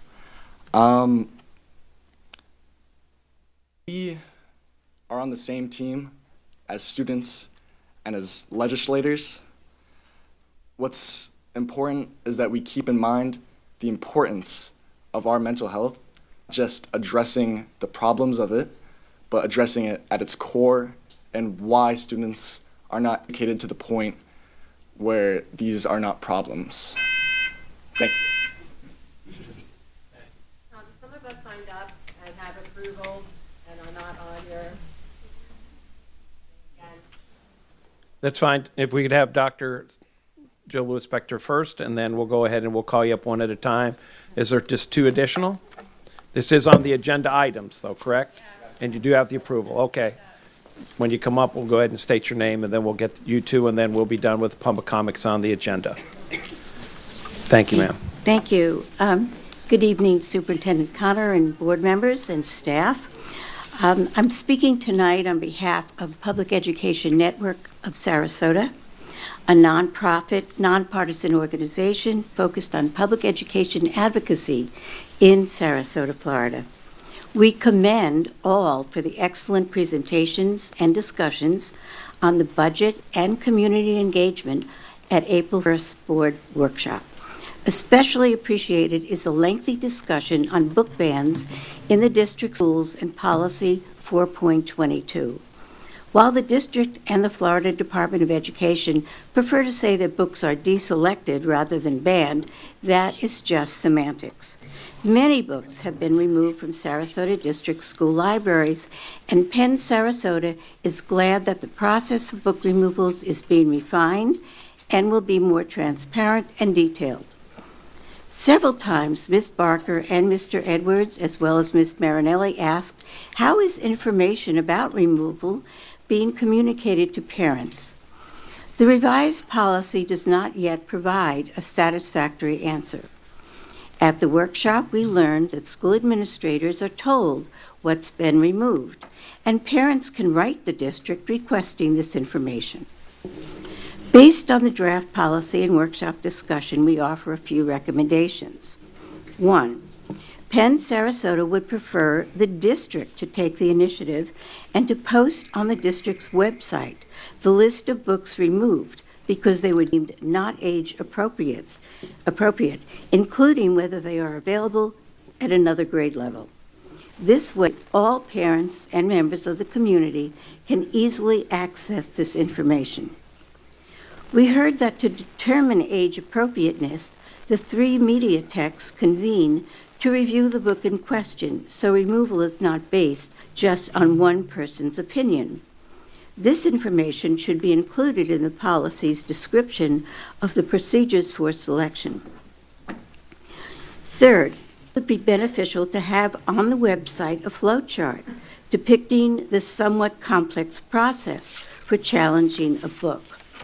And fourth, like some board members, we are very concerned about self-censorship that has resulted in some teachers throwing out their entire classroom libraries. Superintendent Connor encouraged teachers to err on the side of caution of not removing a book they are questioning before they consult with library media specialists, stating Superintendent Connor's recommendation in the policy under procedures for selection would be terrific. Thanks for considering our recommendations. Thank you.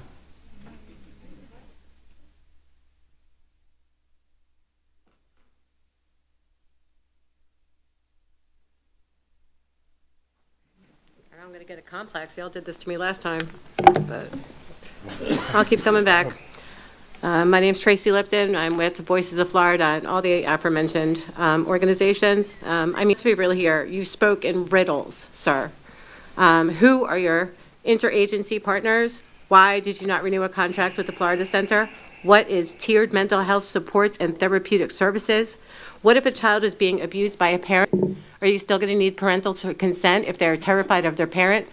Because that's prevalent and pretty rampant. Here's the email from the Florida Center, verbatim. Hello, wonderful teachers. I wanted to update you all on some big news regarding my services with your students. You might already be aware, but I wanted to send an email clarification. Sarasota County Schools has shared that they will not be renewing my agency's, the Florida Center, contract come May 31st. This means that mid-May will be my last time working with your students. As I understand it, no other mental health agency will be coming in after my agency. I am so saddened by this decision, but very grateful for the time I've shared with you all and our kiddos. I'll be sharing the news with families soon, and then the students. If you have any questions or comments for me, please let me know. Thank you so much. You've spoken riddles, when strangely enough, you were very clear on the good buses for special needs children, but I still do not know what you are going to do with these children, these special needs human beings, after they get off the good buses. And I'll leave you with a recent quote from Bridget Ziegler. I've been talking to a lot of parents of special needs kids lately, and I'm relieved to see how many of them aren't buying the nonsense spread by mainstream media, far-left activists, and union leaders like Randy Weingarten. They're working overtime to sell the false story that scaling back or closing the Federal Department of Education will wipe out funding for special needs services or Title I programs. The left tactics have worn thin. They've double-crossed too many people and pulled too many stunts, preying very families they claim to stand with over-the-top lies and scare tactics. The fact is they can't win on policy ideas, so all they've got left is fear to trick you into siding with them. If you know any families with children who have special needs or exceptionalities, check in with them. Make sure they're not falling for this garbage. I'm Trey curious. Bridget smirking throughout this whole meeting about mental health for children in your schools. Bridget, how are you going to spin this? Because it's undeniable, and you're a detriment and a shame to the children, the community, the parents, and women everywhere. And I fear you're all going to have blood on your hand. I'm just not sure how many of y'all actually care.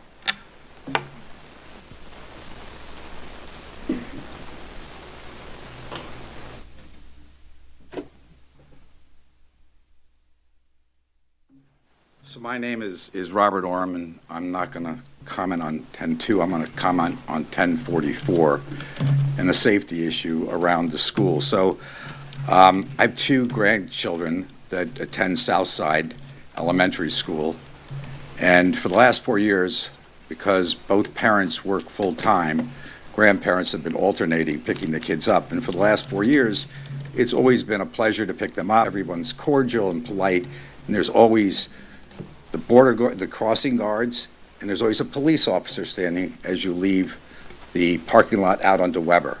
A few weeks ago, I went to pull out, and the police officer was gone. And so I inquired, why is he gone? And I was told that there's no jurisdiction out on Weber. So a couple of weeks later, I'm actually pulling out, and there's a car flying down Weber and the other way, and I scoot too wide, and I catch a big boulder that had fallen off the curb onto the street, $1,200 of damage. I'm not here tonight to ask for $1,200 of damage, but when 1044 does come up, I do hope that you all will vote to approve that, increase the jurisdiction 1,000 feet, so the police can do their job and keep these schools safe, at least that part of it safe. Thank you. Well, thank you, sir.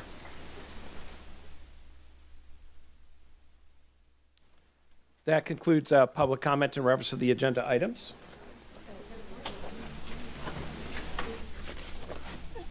Any board members with comments? Mr. Edwards? I want to just comment on a couple of things. A lot of what I heard today about the Florida Center, I don't disagree with. And I think the concerns are valid. I believe most everybody here knows that my concern regarding students' mental health has been a priority of mine way back when Florida Center and at the time was brought in. It got organized. Things were set up between Lightshare and Florida Center. And I want to reiterate that no one, including Dr. Hutchinson or Mr. Connor, are displeased in any way, shape, or form with their service or their background. But I have two experiences up to this particular point that I need to share. One was about a year and a half ago, maybe even 2 years, I was told after the fact that reading recovery was going away, and I was not happy. I think we had a conversation where I was clearly not happy. But I will tell you that the replacement programs for that same dollar amount has had higher effect and has reached more students and is working beautifully. So I will tell you that all of your concerns and your very valid concerns about how are we going to do this, I share. But at the same time, in my quote with the press, is that the problem here is not that Dr. Hutchinson and his team and Mr. Connor are trying to figure out how do I just do a new program? They're actually trying to figure out how do I service more students with the same $1 million. Why? Because we don't get enough money from the state for mental health services. And so in the base student allocation and the mental health allocation, although it's been increased over the years and people are talking about its increase, it's still not enough. And so we're challenged, and in this silo of mental health, there's a proactive thought of how can we service more students with the same amount of dollars.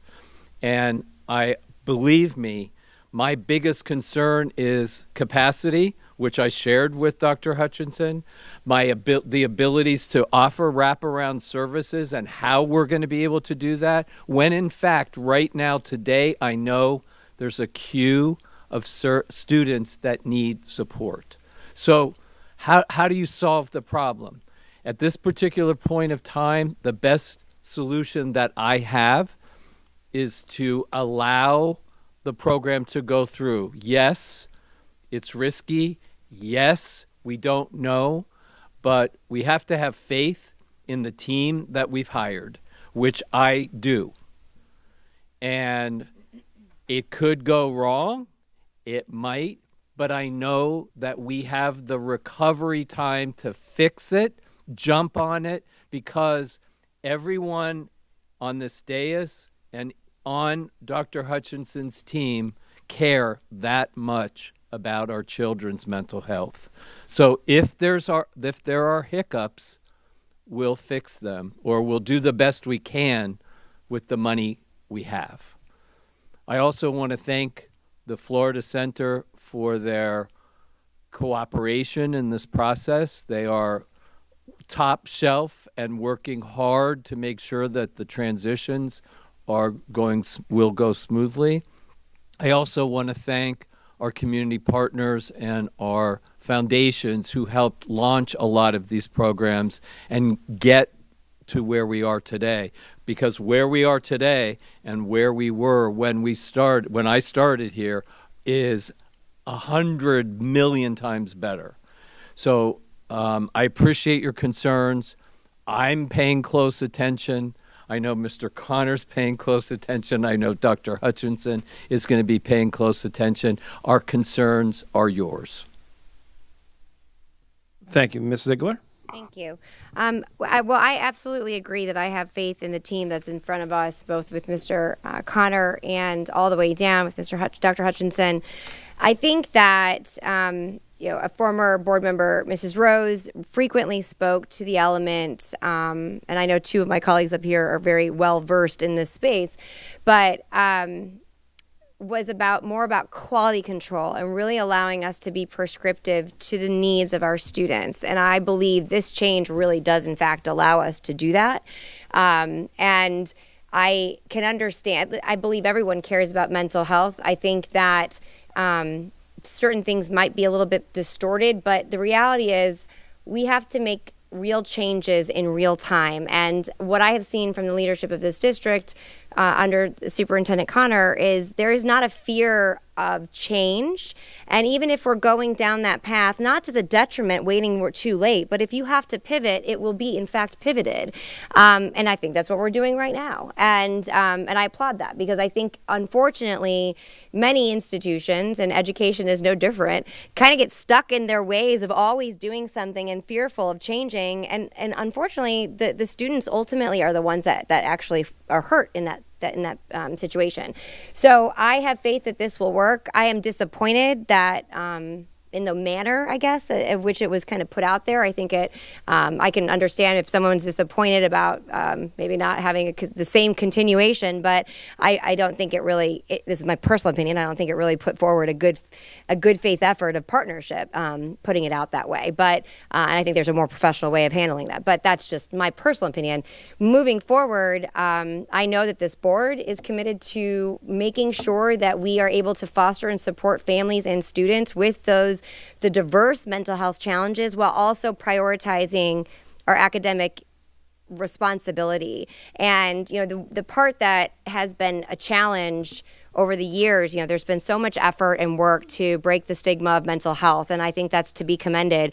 However, there's a tipping point where we just got to make sure that we're addressing things in a positive, optimistic, I think that's that word, resilient. Listen, life has its challenges. Let's try to find ways to support our students and families so that they can overcome them. Certainly, that's a very simple way of saying it. I understand that there are much more complicated aspects, and we are this central point, and I think it's really important that we handle that in the most appropriate manner, and I think the leadership team is doing a fantastic job. So I appreciate the concern. I'm again disappointed in the manner of from the press standpoint, and so I want to thank Mr. Connor and Dr. Hutchinson for taking the time, and I do not believe it was whatever the words were, word salad or what have you, what was said. I think you articulated very clearly what's about to happen. And I'm glad that we're able to do this in a transparent aspect. And as things move forward, I believe that there has been a culture where if there are our school-based administrators or what have you are seeing things that may not be responding in the way that what our standards and expectations are, that we will in fact respond to that. So I appreciate the feedback. I hope that people, there was some clarity tonight. I'm not sure based on some of the comments that there was, but I feel very confident in the leadership. I actually am very supportive of this change because I believe it's bringing us in the right direction and really putting us in the proper alignment. But at no time do I believe at any time any of our students or families will be neglected. In fact, I think that they will be better served in this capacity. So thank you. Ms. Parker? So I have dedicated my career to the mental health of students as a former school psychologist and as a mom. That is top of mind for me. And when I was told about this plan, I do, in general, believe that bringing services in-house is generally the most fiscally responsible way to serve the most students most effectively. That said, I did convey concerns about whether or not our community partners would be able to have the capacity to meet the need. And so I was very happy to hear that, in fact, they do have the capacity to meet the anticipated need. And then my second concern was, where are we going to find these mental health providers? And so thank you, Mr. Connor, for sharing. We have a wait list of mental health providers ready to take on this role because that was my secondary concern. So that said, I hear your concerns, and you're right. We are always being asked to do more with less.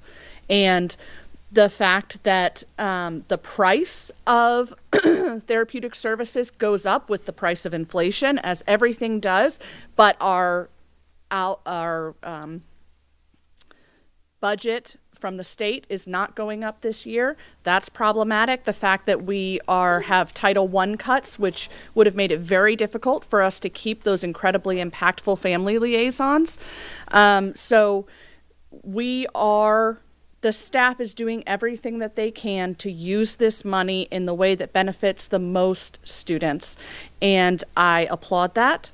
I'm grateful for that. And I do believe that everyone here takes mental health very seriously. We understand what it's at stake, and we consider it a great honor and privilege to be able to meet these students' needs. So, yes, it is a risk. Yes, we may have to pivot at some point, but I do absolutely have the utmost faith in Dr. Hutchison and his team to help lead us through that. So thank you.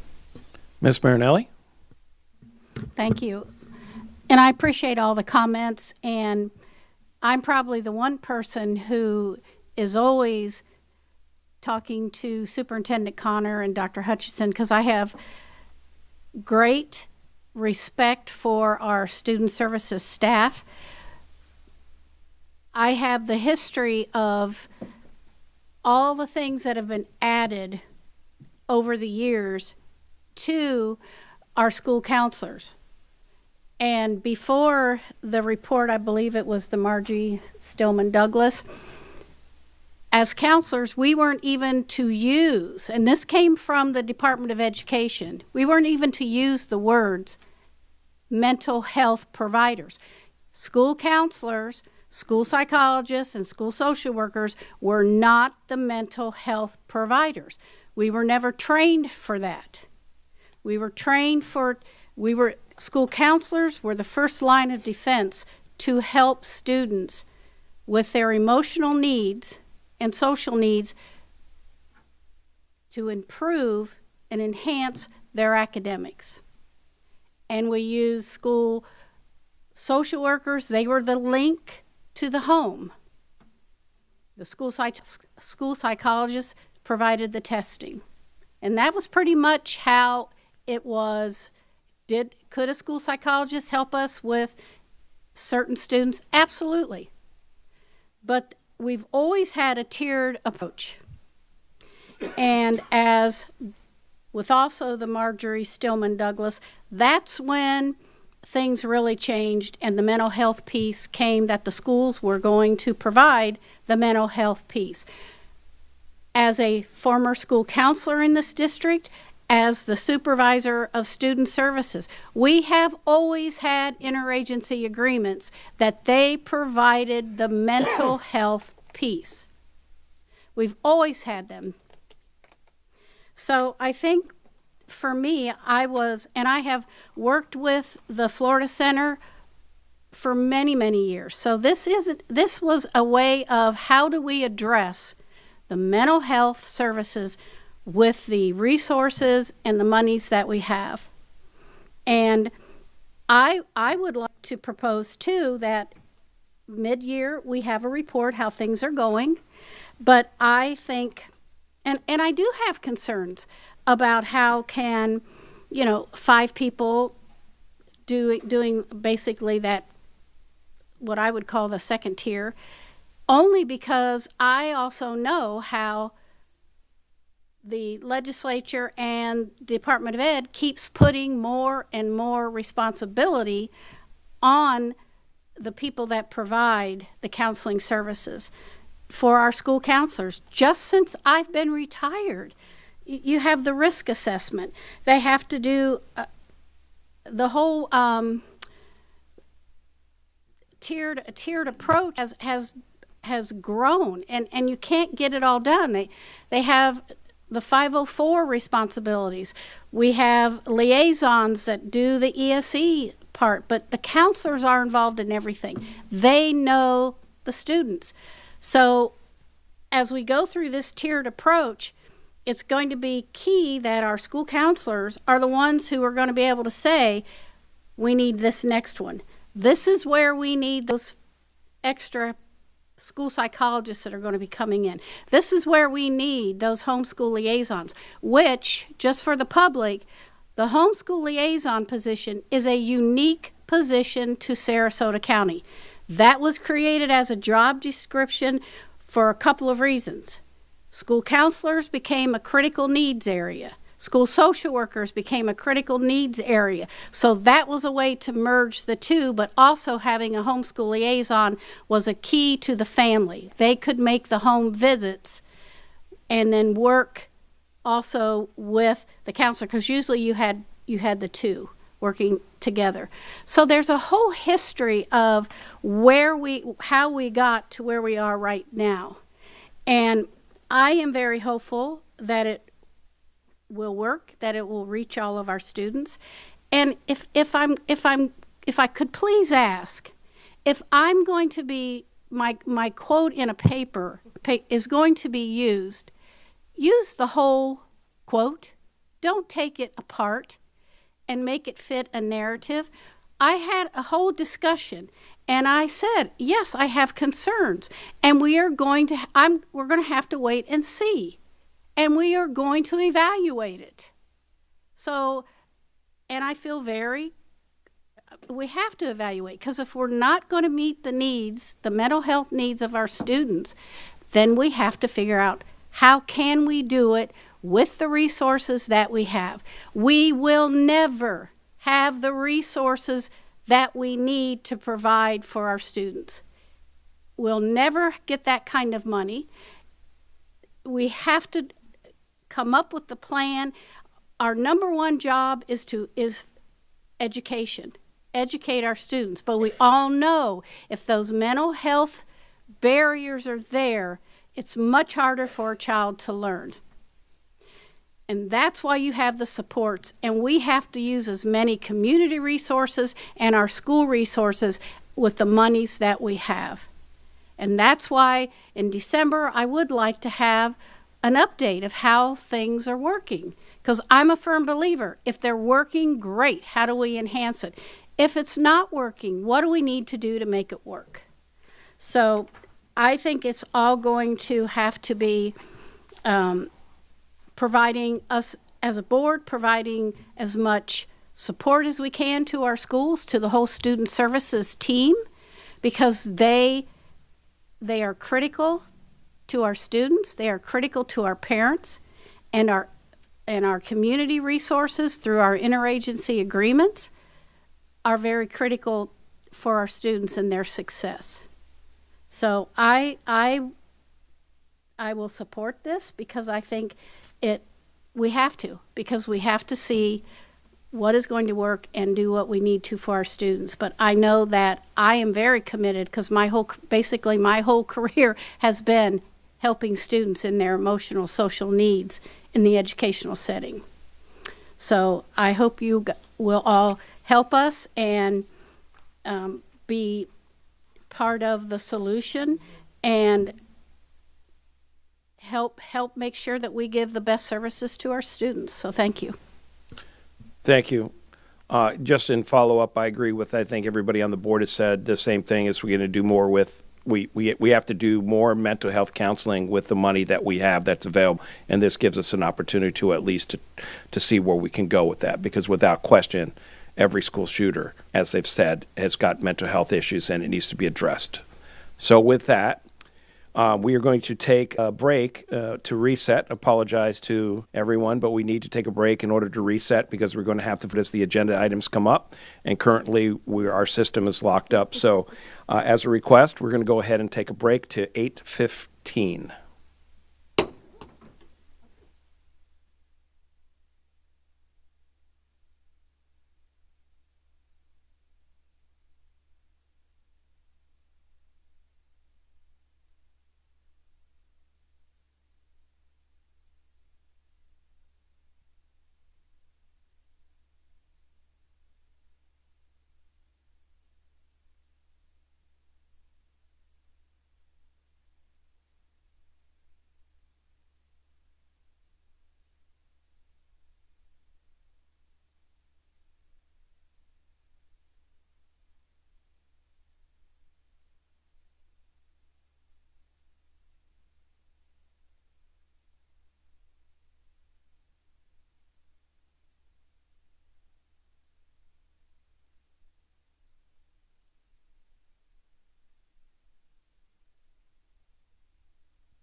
And we go ahead and start heading back to your seats, please.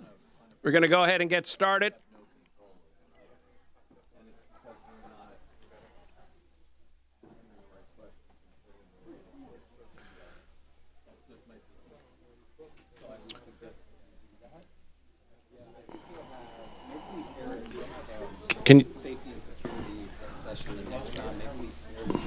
We're going to go ahead and get started. I understand you still can't hear in the back. Thank you. So we're working on it, as well as we're now reset on the computer. So we'll go ahead and begin again. We're back in session at the school board meeting on April 15th, 2025.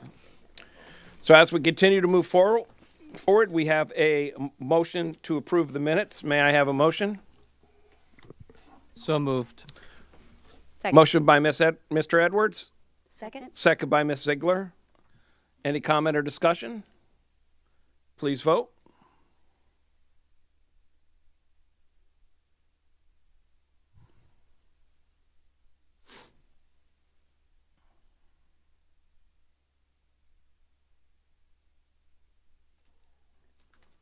Motion passes 5-0. Continuing to move forward, may I have a motion to approve the consent agenda? Move to approve the consent agenda as amended, I believe. Or Motion by Ms. Ziegler. May I have a second? Second. Second by Ms. Marinelli. Any discussion? Ms. Ziegler? I didn't want it to get lost. I know there was a lot on this consent agenda, and I appreciate Mr. Connor highlighting it. But one part I'm very excited about is the dual enrollment. I really appreciate the efforts the team has done. I'm so excited that this will be offered on campus to so many students. Years ago, the articulation agreement, for a variety of reasons, went away, and it really did limit a lot of our students to the opportunity to graduate with an associate's degree. So I'm very excited about that, and I really appreciate the work that the team did. So thank you so much. And just to add to that, just to be clear, and I want to thank Dr. Green for really bird dogging this one, is the establishment next year of early college, which means we're going to have students who will enter a program in their 9th grade year, go 4 years, earn their high school diploma, and earn their AA degree as a part of the program. And we're looking at Booker High School and Northport High School as the two sites to have the early college program. Very excited about that opportunity for our students. Thank you. Any further discussion? Seeing none, please vote.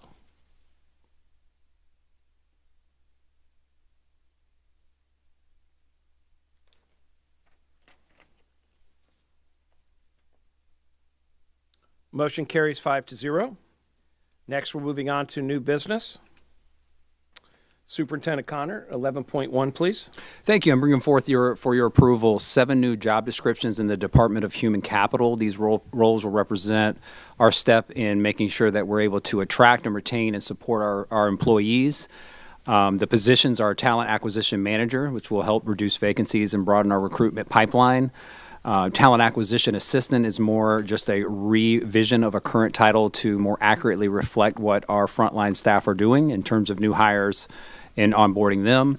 Our Compensation and Compliance Specialist will be focused on ensuring competitive salaries, monitoring our job descriptions, as well as strengthening compliance with employment law and bargaining agreements.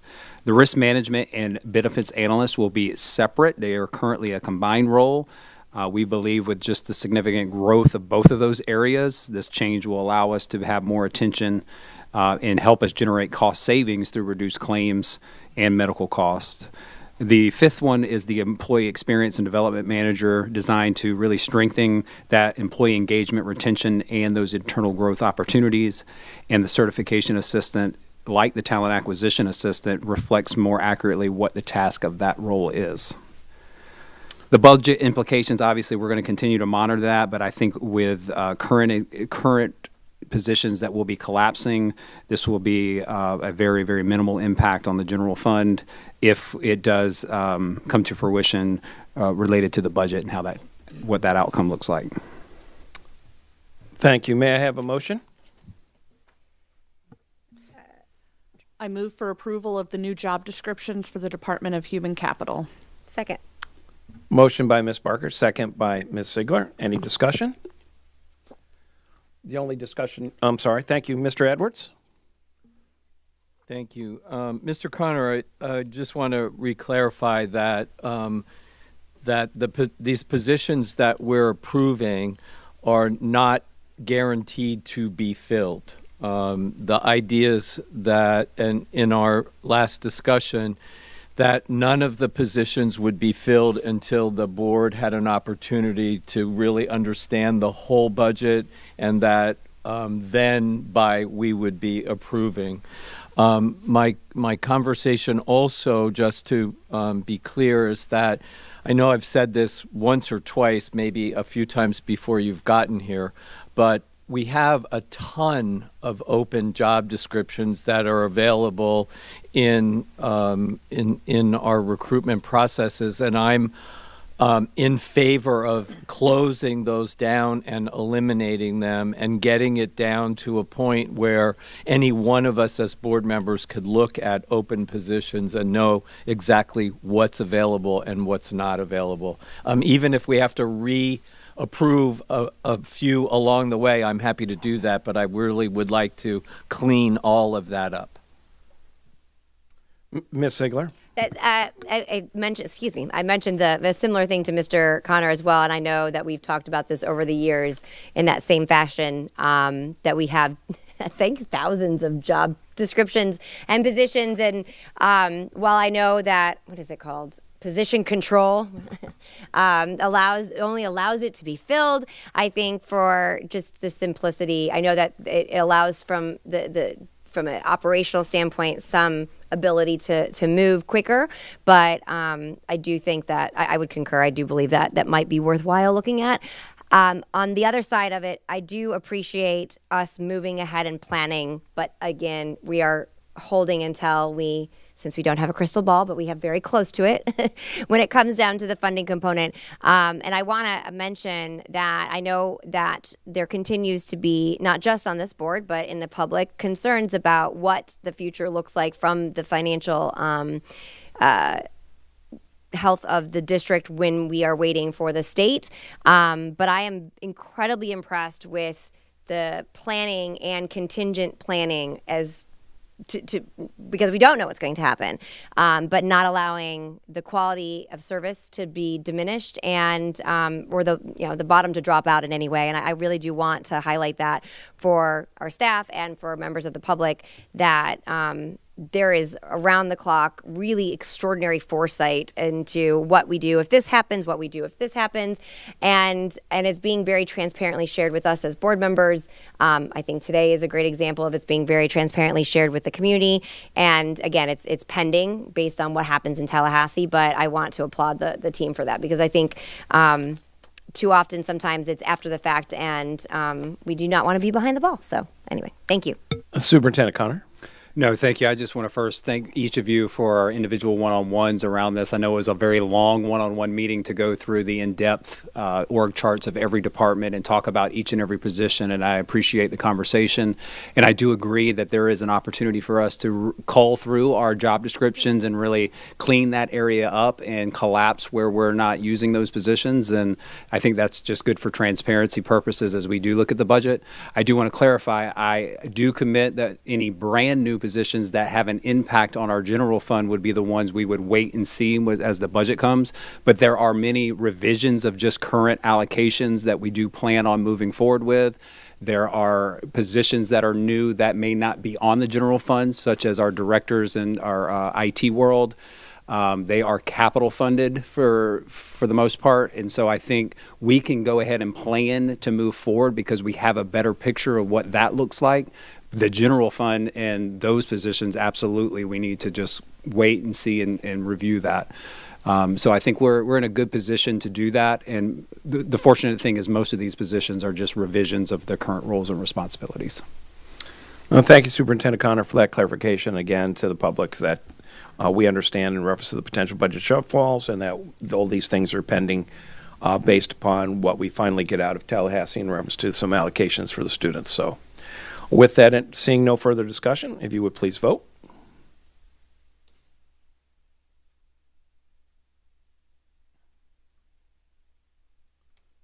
Motion carries 5-0. Next will be item 11.2, job descriptions for the Department of Accountability and Technology.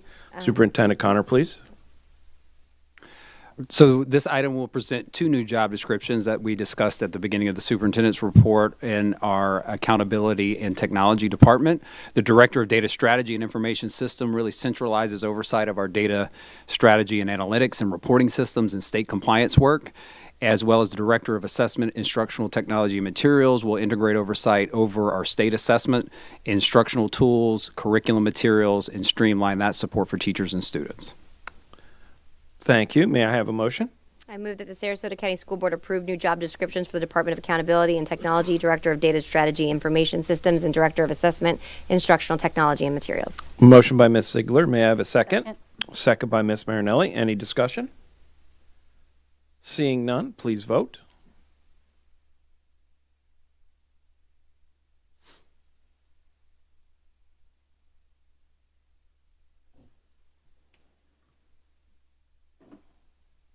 Motion carries 5-0.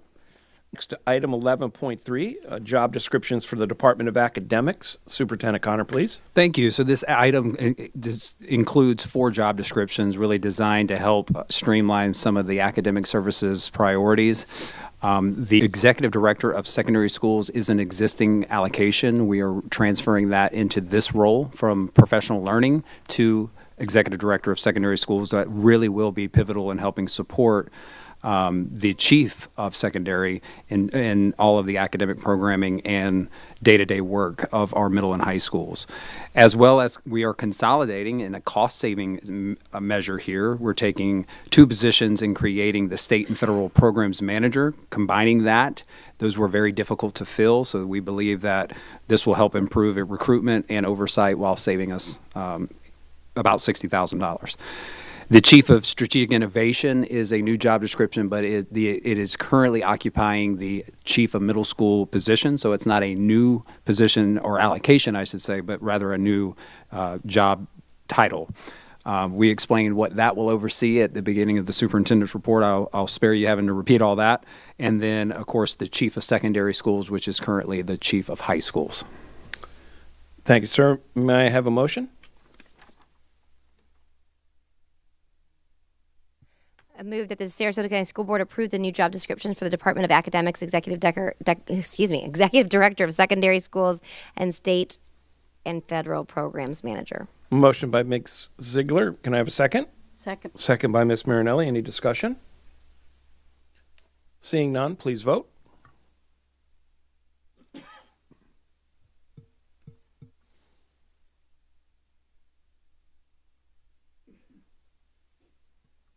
Motion carries 5-0. Moving on to item 11.4, job descriptions for the Department of Operations. Superintendent Connor, please. Yeah, I'm excited about the Transportation Department undergoing a really targeted reorganization to enhance service and efficiency. And so tonight we are presenting 4 new job descriptions. These are not going to be new allocations, but repurposing of the routing supervisor positions. The 4 jobs are Operation General Managers, which really going to direct dispatch and routing operations and really improving accountability and the daily responsiveness. The area manager will oversee the daily operations by regions. The training supervisor will manage all the CDL and professional development training and ensuring that we're in compliance with that, as well as the field supervisor will provide that on-ground support for transportation staff and resolve those issues as they come up promptly. Thank you, sir. May I have a motion? I move that the Sarasota County School Board approve new job descriptions for the Department of Operations, Office of Transportation, Operations General Manager, Area Manager, Training Supervisor, and Field Supervisor. Motion by Mr. Edwards. May I have a second? Second. Second by Ms. Barker. Any discussion? Seeing none, please vote.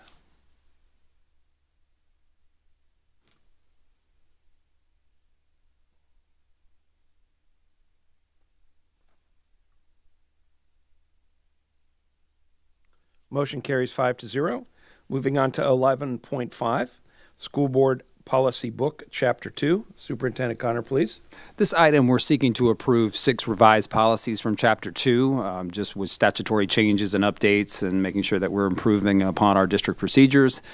2.2 board meetings, 2.22 public participation, 2.24 collective bargaining agreements, 2.28 legal advertisements, 2.261 family and school partnerships, and 2.80 reporting of child abuse. All 6 of these policies were reviewed at a public workshop and advertised accordingly. And so tonight I request your vote to approve these policies. Thank you, sir. May I have a motion? I move that the Sarasota County School Board approve the revised policies from Chapter 2, School Board Governance and Organization, policies 2.22, 2.222, 2.24, 2.28, 2.261, 2.80. Motion by Ms. Ziegler. May I have a second? Second. Second by Ms. Marinelli. Any discussion? Seeing none, please vote.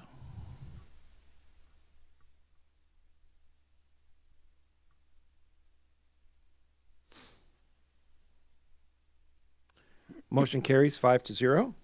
Next is item 11.6, School Board Policy Book, Chapter 3. Superintendent Connor.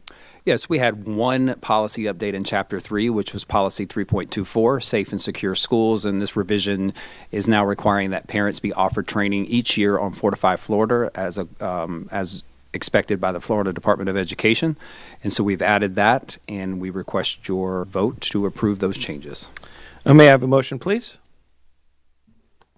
I move that the school board approve the revised policy from School Board Policy Book, Chapter 3, School Administration, Policy 3.24, Safe and Secure Schools.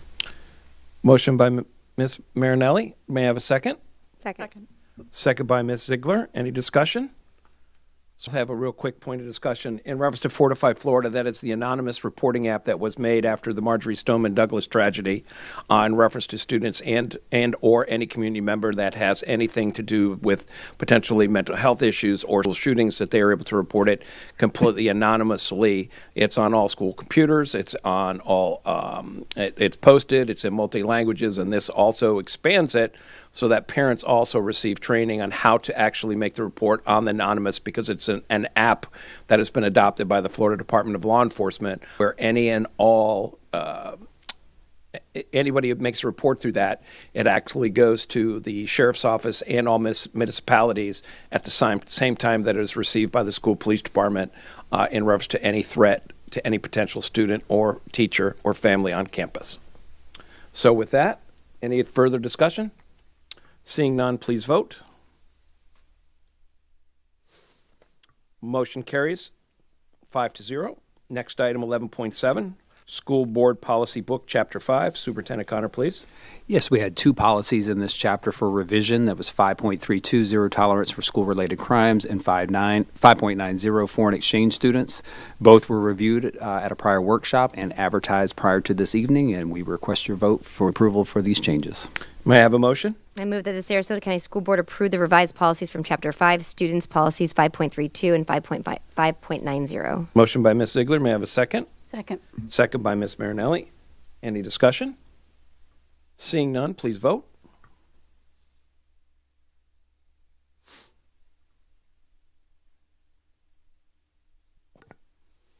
Motion carries 5-0. Next is item 11.8, School Board Policy Book, Chapter 8. Superintendent Connor, please.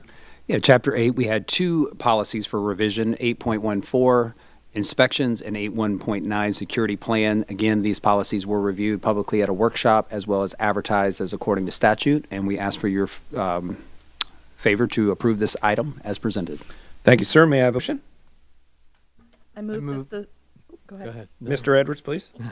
I move that the Sarasota County School Board approve the revised policies from Chapter 8, Auxiliary Services, Policies 8.14 and 8.19. Motion by Mr. Edwards. May I have a second? Second. Second by Ms. Barker. Any discussion? Seeing none, please vote.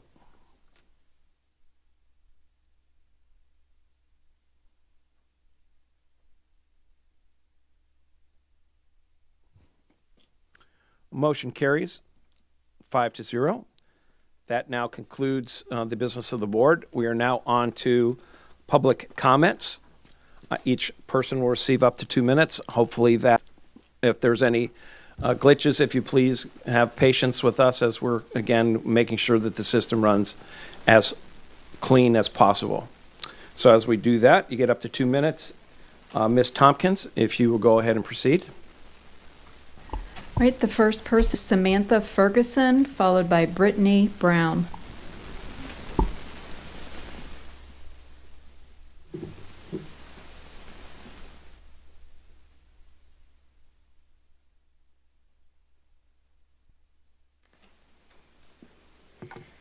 Hello, everybody. My name is Samantha Ferguson, and I'm the mother of 2 children here in our public school system at Venice Middle School, including my 14-year-old son, William, who is on the autism spectrum. William, like so many students, relies on his IEP, or Individualized Education Plan, to receive his essential services: his speech therapy, his occupational therapy, his social and emotional assistance, and classroom accommodations. These aren't extra. They literally would allow him to access the same education as his peers and be the best version of himself, so he can simply just fit in with his peer group. But with the budget cuts to the Department of Education potentially threatening IDEA funding, along with the cuts to staffing that make sure these funding get to the places it needs to go, I'm deeply concerned about what this means for my son and for countless other children in our district. If the state or the county cannot compensate for the loss of federal support, what happens to students like William? Will they lose the resources that help him to succeed, or will the resource just be greatly minimized? Will families be forced to fight even harder for basic services for their children that they should theoretically be entitled to? Please understand, this is no way me saying that the sky is falling and everything is going to hell in a handbasket, but I just urge this board to be more proactive and an extreme need for transparency, along with a plan to protect special education funding and clear communication with our families.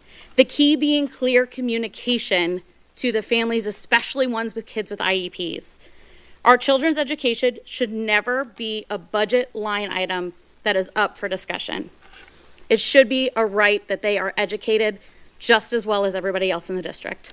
Thank you for your time. Thank you. Ms. Tompkins, we're able to put the timer up or no? Okay, thank you. Next person, please. Brittany Brown, followed by Maureen Keys.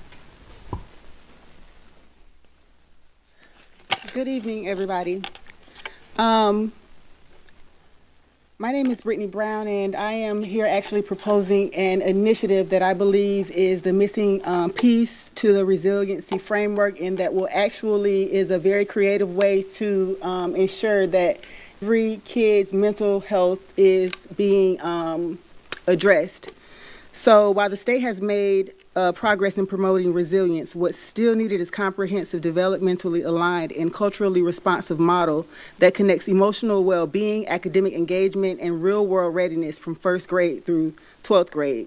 Project CORE, which stands for Civility, Open-Mindedness, Resilience, and Empathy, blends academic rigor with trauma-informed classroom management strategies and creative teaching approaches that integrate art, music, and movement into the learning experience. This is the actual classroom and the way teachers are teaching.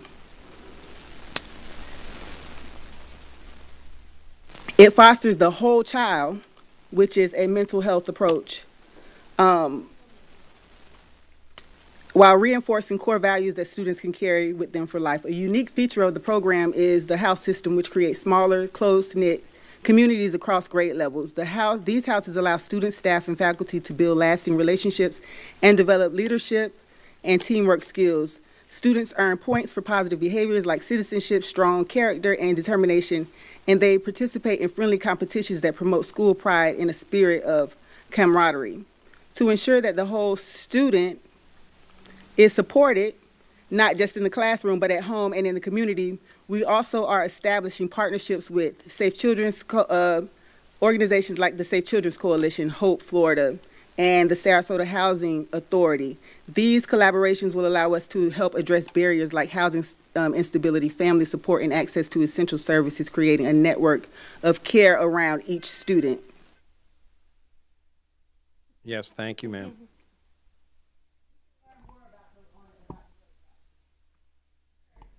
Maureen Keys, followed by Robert Orm. Maureen Keys. On to the next, Ms. Tompkins. Julie Forrester, followed by Carol Lerner.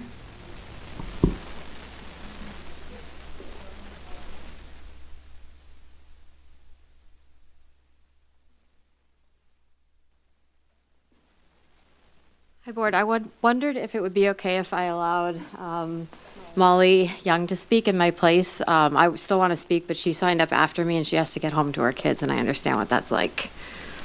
Is she on there, Ms. Tompkins? Yes, go ahead, please. Hi, Board. I also just wanted to come today and ask the same, how you guys have this proactive approach for planning for the org charts and the other things we've heard about today. I would just also love to hear something similar about the Title I funding while we wait for the federal funding to come to the state for distribution. I think parents like me, I have 3 kids at Emma Booker. Next year I'll have 4, which is a Title I school.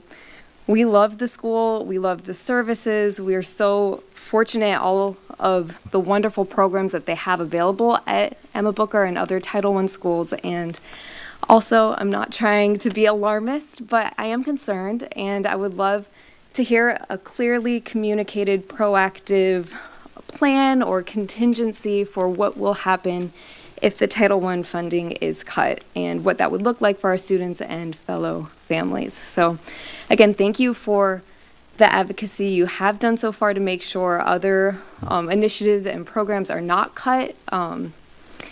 And please, I'm just imploring you to have that same approach for the Title I funding as well. Thank you. Thank you. Ms. Forster, you going to speak? Thank you.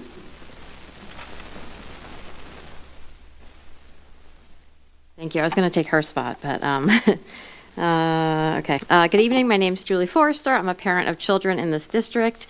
I want to start by saying I would much rather be home tonight reading my kids a bedtime story, helping with homework, or just being a present parent. But instead, I'm here waiting through a multiple hour-long meeting for this chance to speak because the school board's idea of efficiency has made meaningful participation harder, not easier. When you reduced board meetings from twice a month to once, you said it was to improve efficiency. But today's agenda was 849 pages long. That's not efficient, it's inaccessible. No working parent, teacher, or concerned community member can reasonably be expected to read and respond to that much material in time to weigh in. In fact, I honestly don't know how any of you thoroughly read through that.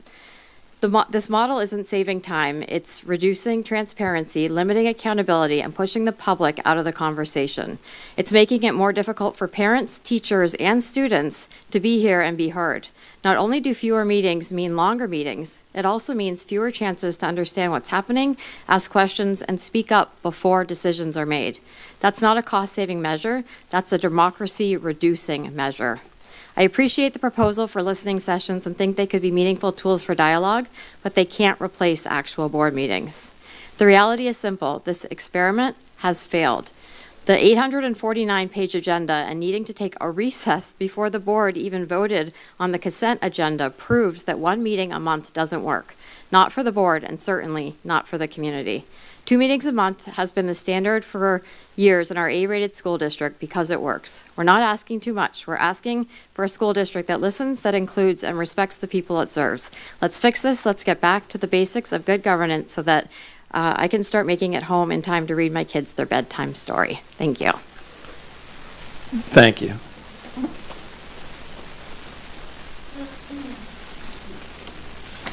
Good evening, Carol Lerner. There is an extremely dangerous situation brewing in Sarasota County. The most recent Florida Department of Health statistics on kindergarten immunization rate showed Sarasota County to have the second lowest rate in Florida, a rate of 84.8%, which is more than 10 points below the CDC's recommended minimum immunization rate of 95%, a rate needed to develop herd immunity protection. To put this in perspective, The Sarasota kindergarten immunization rate is less than 3 points away from the 82% rate of Gaines County, Texas, the epicenter of the recent measles outbreak, which has already resulted in the death of 2 children. Sarasota's rate dipped significantly in 2022. Prior to 2022, the Sarasota rate hovered in the low 90s range, a rate closer to that of Florida's still abysmally low average. I am interested in learning what the rate was in 2024, if that's available. It's not available through the Department of Health. But also, I can't help but think that the big dips in 2022 and 23 may have been caused by the, at least in part, by the strong far-right propaganda spread at Sarasota school board meetings that disparaged inoculations during the COVID era. Whatever the cause, Sarasota schools should launch an immediate campaign about the dangerous situation here and the critical importance of immunizations.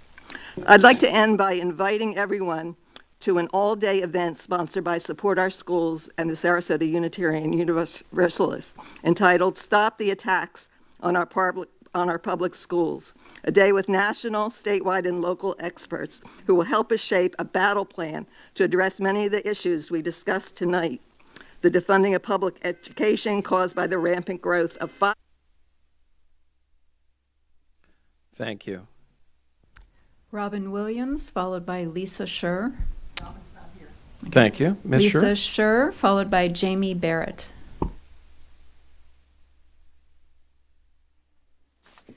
I watched with interest the last school board work session, which I think was April the 1st, and particularly the discussion about School Board Policy 4.22, Library Media Center Materials, Evaluation, Selection, and Objection to Use. Approval of this policy had been on the agenda for tonight, but appears to now have been removed. Let me be clear. I think it's fair to say that we all support children having access to age-appropriate materials. In their most recent work session, you were given an overview of the new policy and how it works. I was a little taken aback by somebody, I don't remember who it was, talking about pornography, since that can only be determined by the courts, not the legislative or executive branches of government. Indeed, Florida Statute 847.001 uses the Miller test, also called the three-pronged obscenity test, which is the U.S. Supreme Court's test for determining whether speech or expression can be labeled obscene. SOS is very concerned about how the district's media specialists are removing large numbers of books and other instructional material out of the school libraries, usually under the claim of infrequent circulation of the books. The list, which we obtained by a public records request, is 1,886 pages long and shows that almost 60,000 books have been removed from Sarasota school libraries, mostly for infrequent circulation. That includes books such as Lev Tolstoy's Anna Karenina and George Orwell's 1984. I would also like to ask that the school board return to 2 meetings a month. Clearly, tonight's meeting has shown that 1 meeting a month is not sufficient for all members of this community to make their concerns known to the school board. Thank you very much for your consideration. Thank you. Jamie Barrett, followed by Avery Cole.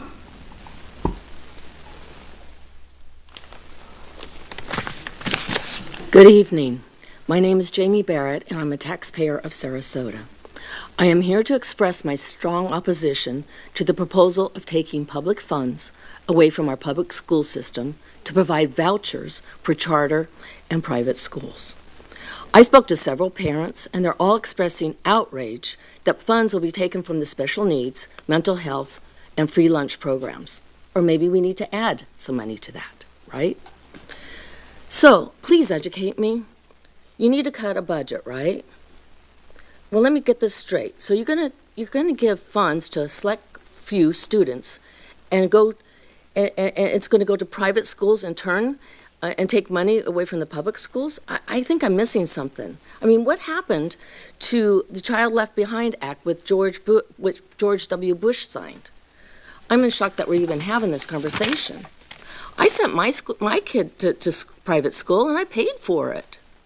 Isn't that how it works?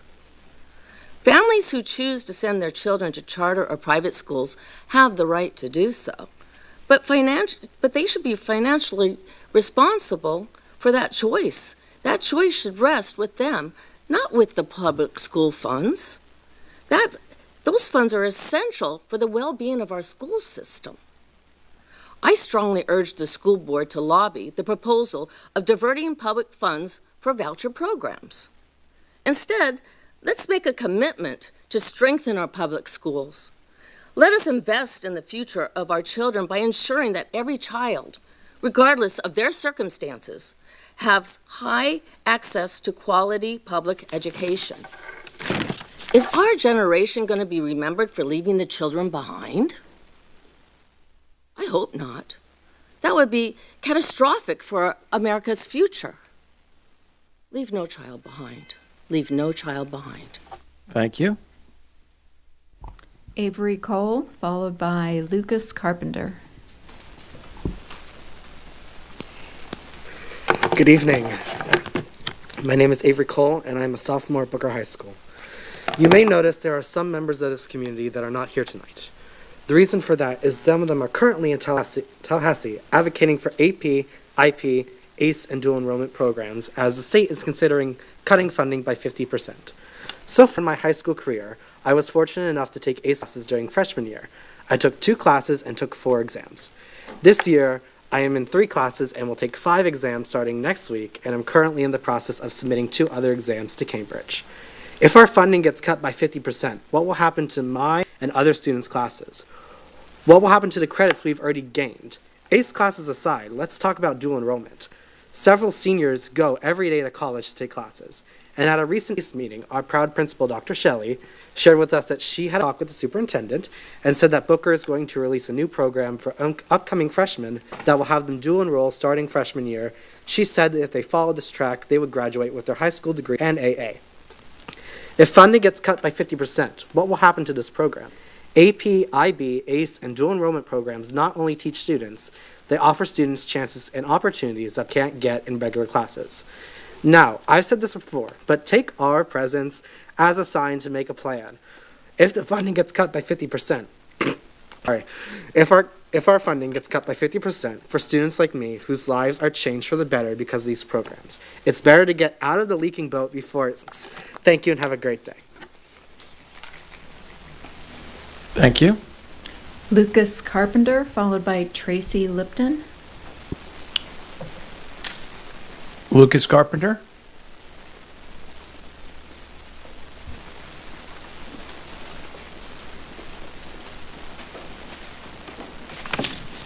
Hello, my name is Lucas Quinter, and I'm a junior at Suncoast Polytechnic High School.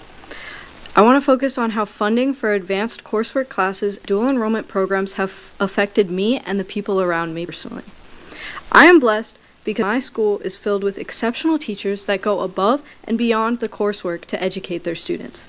This has led me to seek other education opportunities and grow as a person.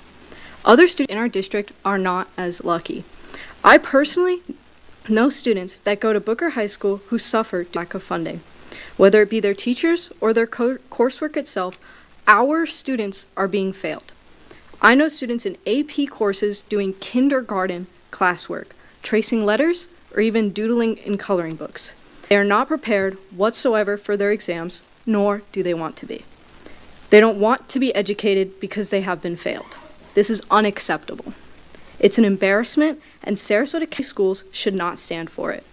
We need to protect our funding.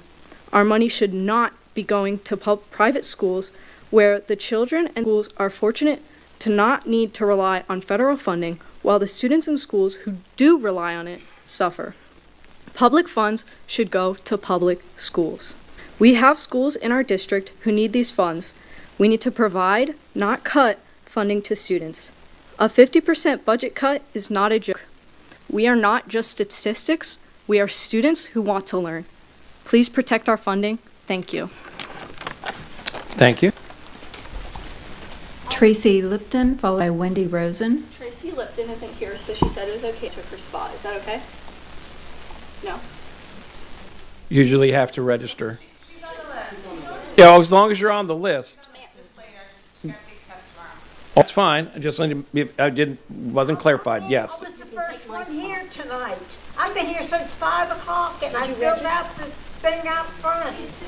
There's a new system. Okay, so am I. How do you know I'm not? It's okay.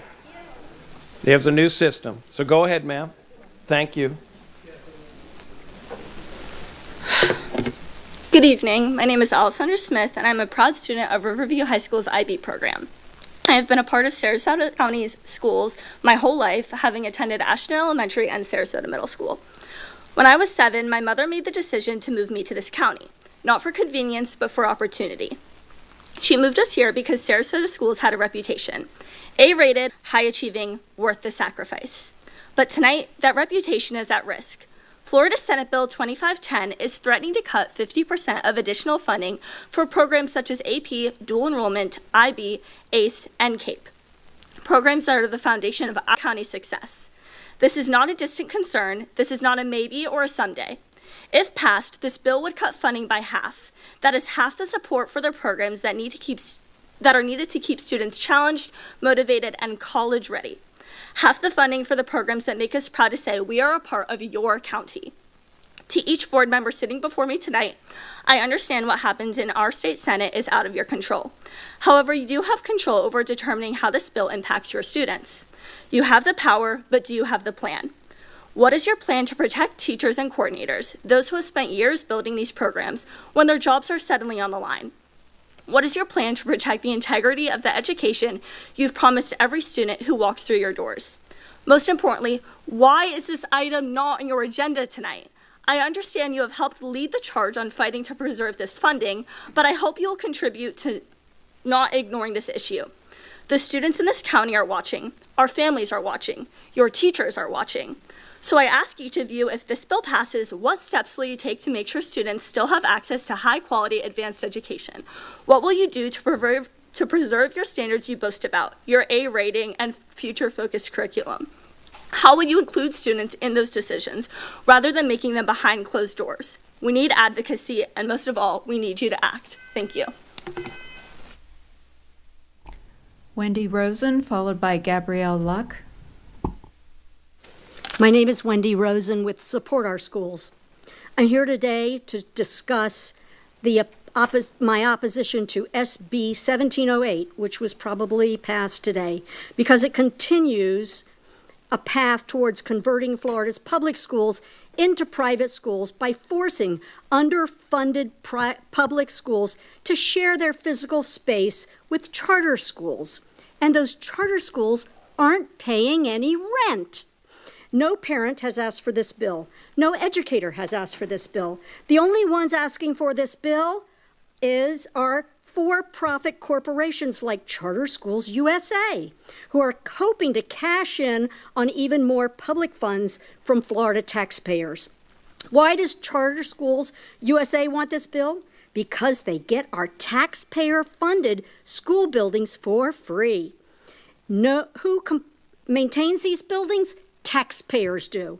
It's time for our school board to publicly resist this effort and to advise our legislators to stop listening to their corporate donors and start putting the needs of Florida's students first. Everyone's voice, yours and ours, is needed right now to stop the privatization of Florida's public schools and properly fund our underfunded public schools. Co-location helps the privateers and continues to starve our public schools of funds. Privatization is not the answer. Improving our public schools must be our sustainable model, not giving our schools to corporations that are not accountable to parents and voters. I ask you to oppose this co-location model in Sarasota County. Thank you. Gabrielle Luck, followed by Elizabeth Bornstein. Hello, I'm Gabrielle Luke.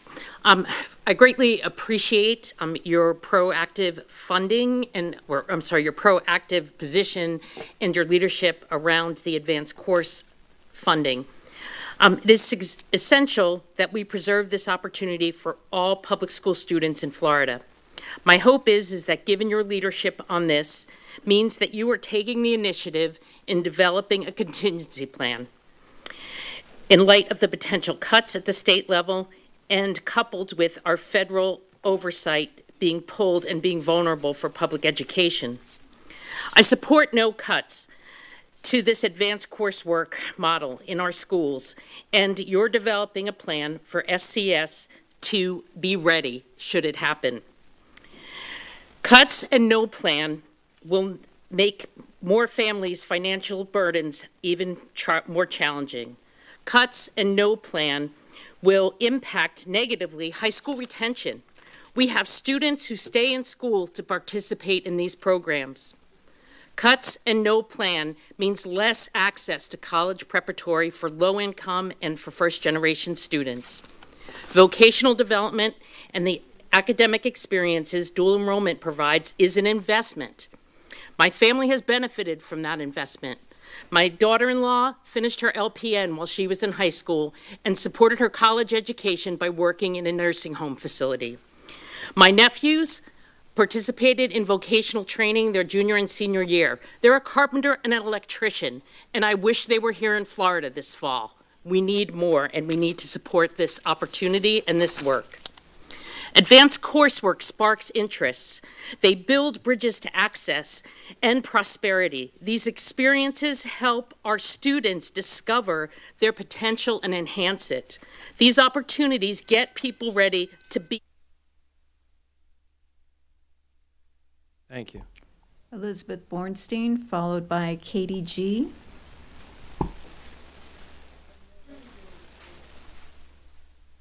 Hello again, Board Attorney, Superintendent. I'm Elizabeth Bornstein, a parent of a student in the district with 5 more years.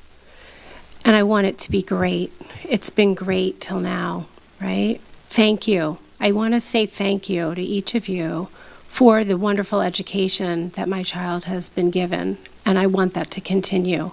And I want advanced work to continue, and I want dual enrollment to continue, the great work with building alliances with our healthcare community. We need to sustain the future of our infrastructure here. Without these programs, we're in big trouble. The whole community is in big trouble. These kids are the future, and we all know that. Please, more transparency. I don't want to come 2 times a month, but I think we all need to. We all need to be all hands on deck right now. I want these parent, grandparent, community meetings, town halls. We should all be strategizing right now, all of us. I'm ready. I haven't been invited. I shouldn't have to knock down the door for that to happen. We can all do this together. We really can. We can build bridges. We can overcome challenges. We have a very philanthropic community. Let's jump on this, right? I see running because of politics. And I please, no more grandstanding on social media, the left, the right. I'm tired of it. I'm really tired of it. And I've seen it within the last month, and I really hope it will stop. I don't need to name names. I think we all know, right? Let's be adults. Let's take care of our students. Every student, every day. Thank you. Thank you. Katie G., followed by Barbara Vaughn.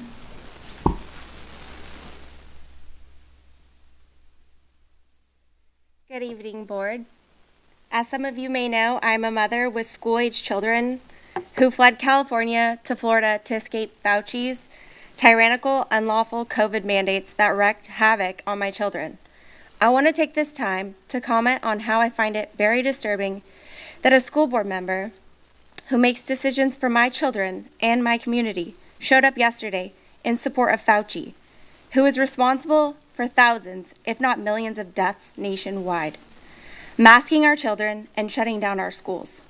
Tom Edwards, did you know during the first year of COVID, 1,000 children died every single month due to restrictions put in place by Fauci? Starvation, abuse, medical neglect, and suicide are just some of the effects from Fauci's reckless dictatorship. While Fauci works on his next pandemic to target our children, I'll be counting down the days of your final term. May God have mercy on you. Barbara Vaughn, followed by Rana Bazzini.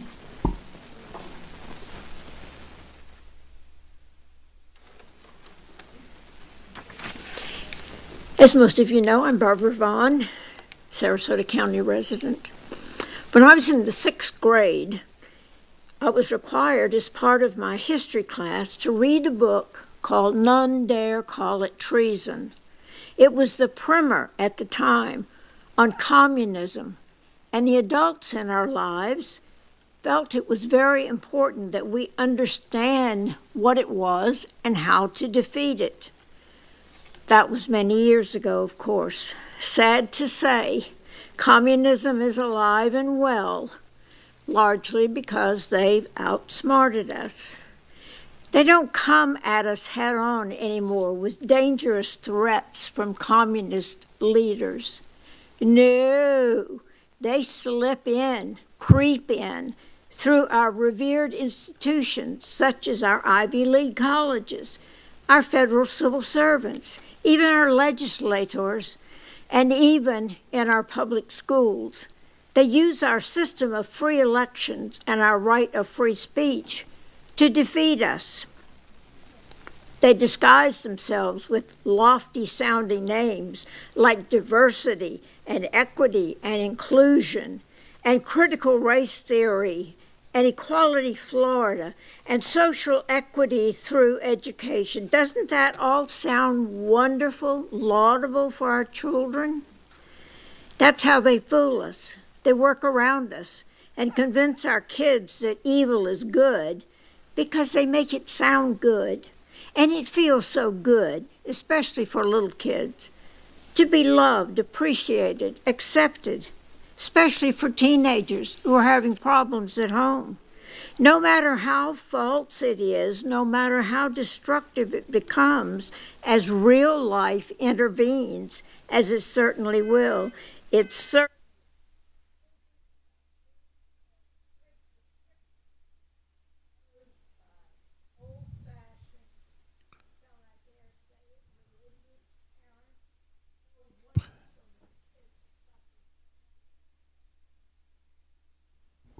Rana Bazzini, followed by John Wilson. Good evening. I'm Rana Bazzini, a resident of Sarasota. What I'm about to say was probably prompted by the recent Blue Origin spaceflight. For 9 years, I have attended public school meetings supporting public education. Why? Because the United States is unique in not having a common heritage. We're composed of people from all parts of the globe. And to be a successful, functioning society, we must understand and learn from each other. And the public school system has the best structure to accomplish that. Quote Abraham Lincoln, "United we stand, divided we fall." In these meetings, rightfully, we focus on what's happening locally in and to our public education. I recognize how difficult and stressful working in public education is today. If I remember correctly, Superintendent Connor was not gray when he started here. Admittedly, this may not be the place to bring this up, but this is when I pulled the old card. We face a problem greater than what's happening in education.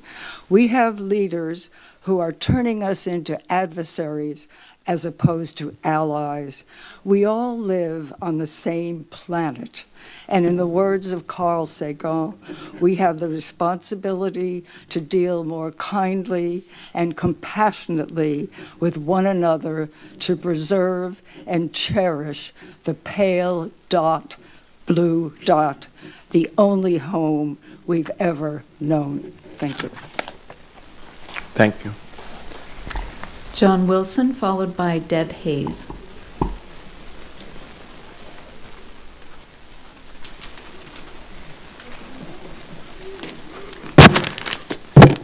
John Wilson.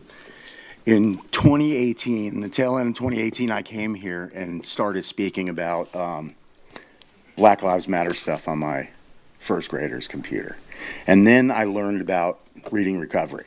And I fought and fought and fought to try to get reading recovery off. Well, guess what?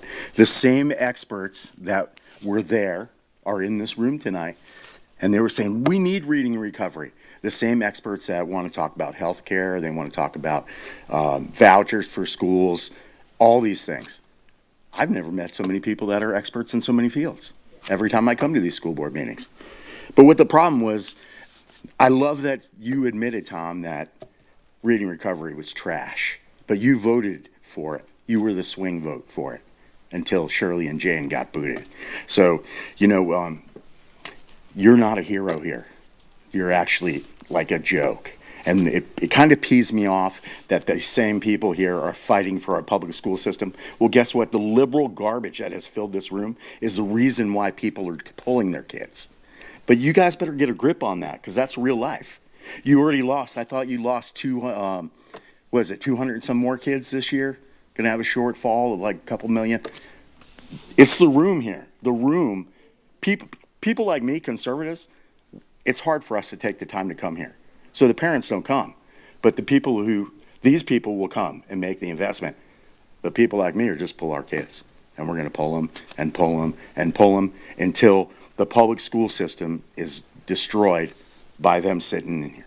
So the same ones crying about the public school system are the ones destroying it.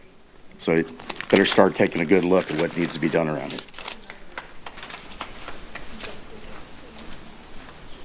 The last person tonight is Deb Hayes.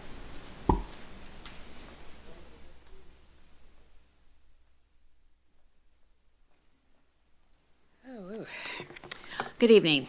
I'm here after many years sitting in a staff position and juggling decreasing funding, increasing funding, decreasing funding.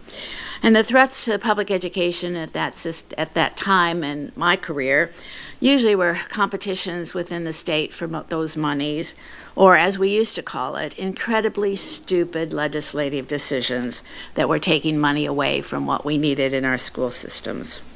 Well, I'm tired at this point of us accepting whatever we get. I think there's a tremendous opportunity for us as a community to state up front and loudly what we need for public education, not deal with what we get, but be a concerted community to tell our legislators and our governor, this is unacceptable. We have the consequences of not taking assertive action several years ago when vouchers were kind of snuck in under the tent, and they're bigger and bigger and bigger. $5 billion would go a whole long way in this state to funding the mental health programs that we want, the all-inclusive programs for students from ACE to IB to CTE. I'm going to suggest that we all join together and start being very proactive rather than reactive, that we demand from our legislator that they fully and adequately fund public education, that we look at the appropriateness of sending public education dollars into the private and parochial fields, if that is even legal, and that we insist that services for our most needy, marginalized students are funded appropriately. Thank you. Thank you. That concludes public comment. And as we move on now for our board comments, anyone like to go first? Miss Barker? That's okay. Okay. Ms. Ziegler, please. I'll go. I've got to go through my book of notes. No. I appreciate today's meeting. I appreciate a lot of the comments. I want to speak to the funding piece because I believe we have had a multitude of conversations as a board with the superintendent, with our governmental affairs member of staff. Mr. Parento. And it's not lost on us about I'll use the advanced coursework funding. I know I've been on the phone with our senators. I know there's been other members up here advocating for the importance, and so it's not lost on anyone. I will say the word, and many of you know this, I don't fully fund is a dead end. Saying that there's no such thing as fully fund, there's always going to be a desire for more. I used to work at insurance and people would say, I want full insurance. There's no such thing. There's always exclusions. There's always elements of that. So what we have to do is be very scrupulous and strategic and plan accordingly. As I mentioned earlier today, and I have said many times before, I have had the opportunity to serve with multiple superintendents, and this truly is the first superintendent that has really given extraordinary and full visibility as to what the plan is going forward and what those potential contingencies will be. Some of them, particularly on the federal government piece, because I really appreciated those comments, and at the former, I don't know if it was the last workshop or board meeting, when we were talking about planning on going up to Tallahassee for the next legislative session, that is a priority of mine, but I also believe it's going to be a priority of this board because there's an extraordinary opportunity with the change of the federal government, the Department of Education, pushing things back down to the state. And I do want us to be at the table because none of us want to see any of the funding for our special needs families, students, or low socioeconomic go by the wayside. I know that I feel very confident that we stand like in lockstep for that. It does frustrate me, and this is not on anyone here, that there is kind of a convoluting of all of these different things into one lump aspect. There's different things happening. So when it comes to the federal government, I'm going to respond to some of the comments. We don't know exactly what's going to happen. It's kind of uncharted territory. As one individual board member, I see it as a great opportunity, and I want to ensure that we are already having conversations and thinking about what better ways would it benefit our special needs families if we had a little bit more flexibility than dealing with the bureaucracy of another level of bureaucracy. I will say that with a very I can't applaud Mr. Parento enough for his work both on policy, but a lot of times being very ahead of the discussions of what's going on in Tallahassee. We have really transitioned as a school board collectively that I think we positioned ourselves in a very prominent way with our legislators as a districts that they are willing to hear what we're saying, whether it's construct criticism or some different ideas, and they take it seriously. That was not always the case. And I know that those conversations are happening, and I just think it's really important for members of the public because I do recognize your concern, and I don't want you to think that we're just sitting and waiting. No, I'm not, and I don't believe anyone else here is, and I don't know, Mr. Superintendent, if you want to speak to that later on, but it is a constant conversation. But I do think that the statement about communicating what that plan is not taken, and I can communicate that it's on a high priority, but as we know more, I will ask the superintendent and our communications team and our governmental affairs team to, you don't want to put so much out there that because we don't know, but if there are things that we're able to showcase or get feedback or what have you, I will encourage them to do so. But what I really want to make sure is very clear is that no one on this board in our staff is willing to neglect and just wait at all.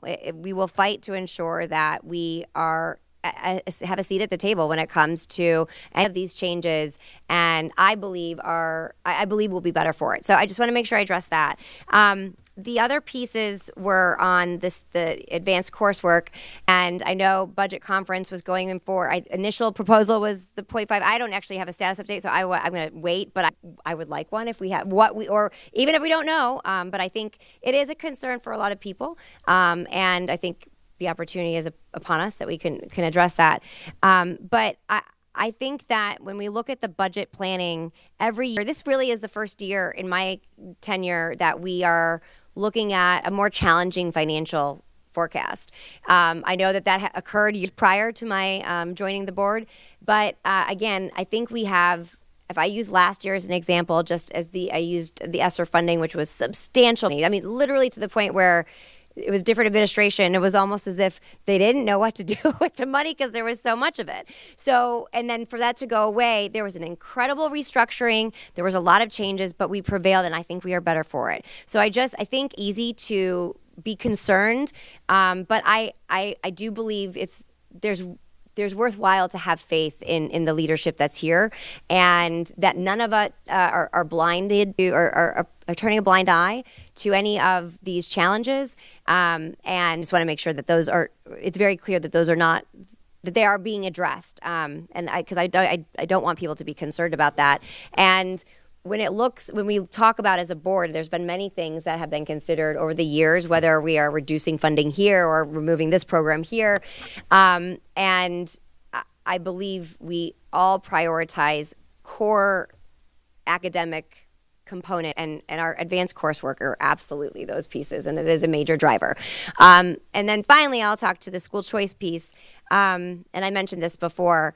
That's not going away. I think philosophically, I believe in school choice, and I believe that we have the opportunity to really fight for those students, and we're showcasing it every single day. And I am talking to parents who did pull their children and are coming back because they are confident with the leadership. They appreciate the changes that have taken place, whether it be at the state level or at the local level, and believe there's a true opportunity for their children to really thrive. And I think that's to be applauded.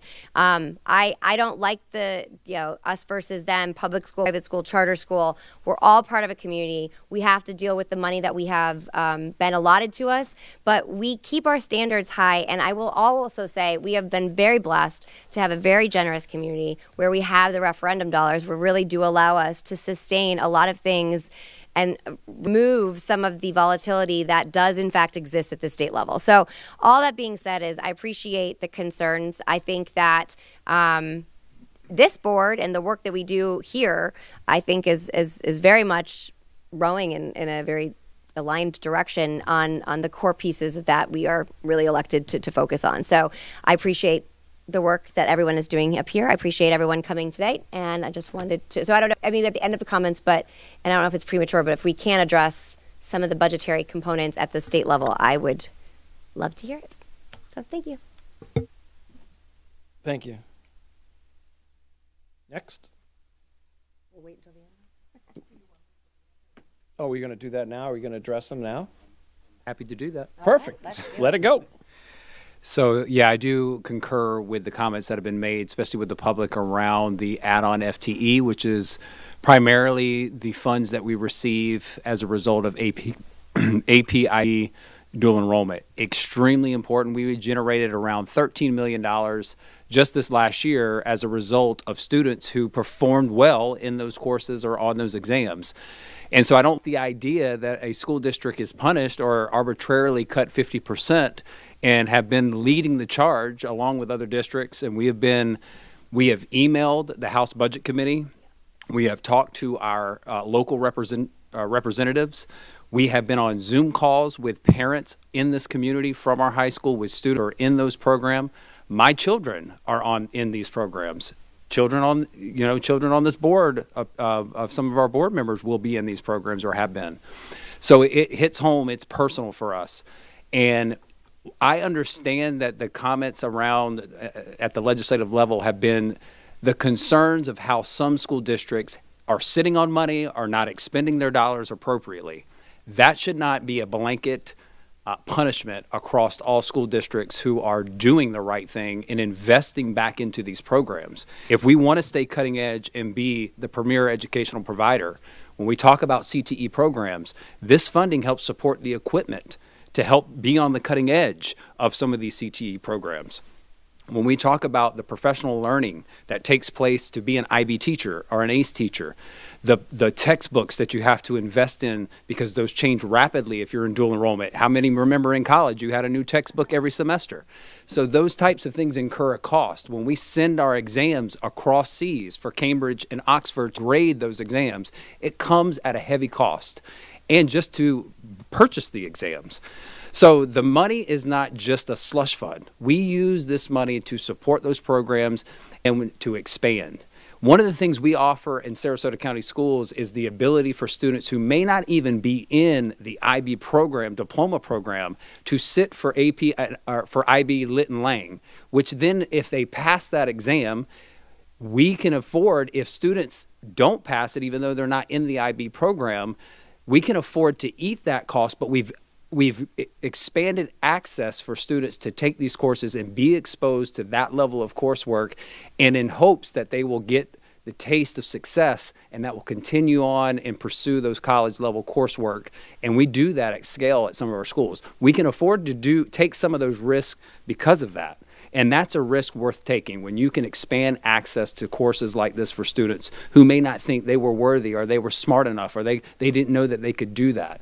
And so I think, you know, our legislators are very clear on where we stand. They have talked to us, and I got to say, I appreciate our legislators here locally who have listened and they've been open and they wanted to hear, and I do appreciate that. So, but we've been on the front, so much so that even the one pager that we sent to the legislatures has been duplicated by several counties. I've seen county after county who are advocating and following our lead as a result of that.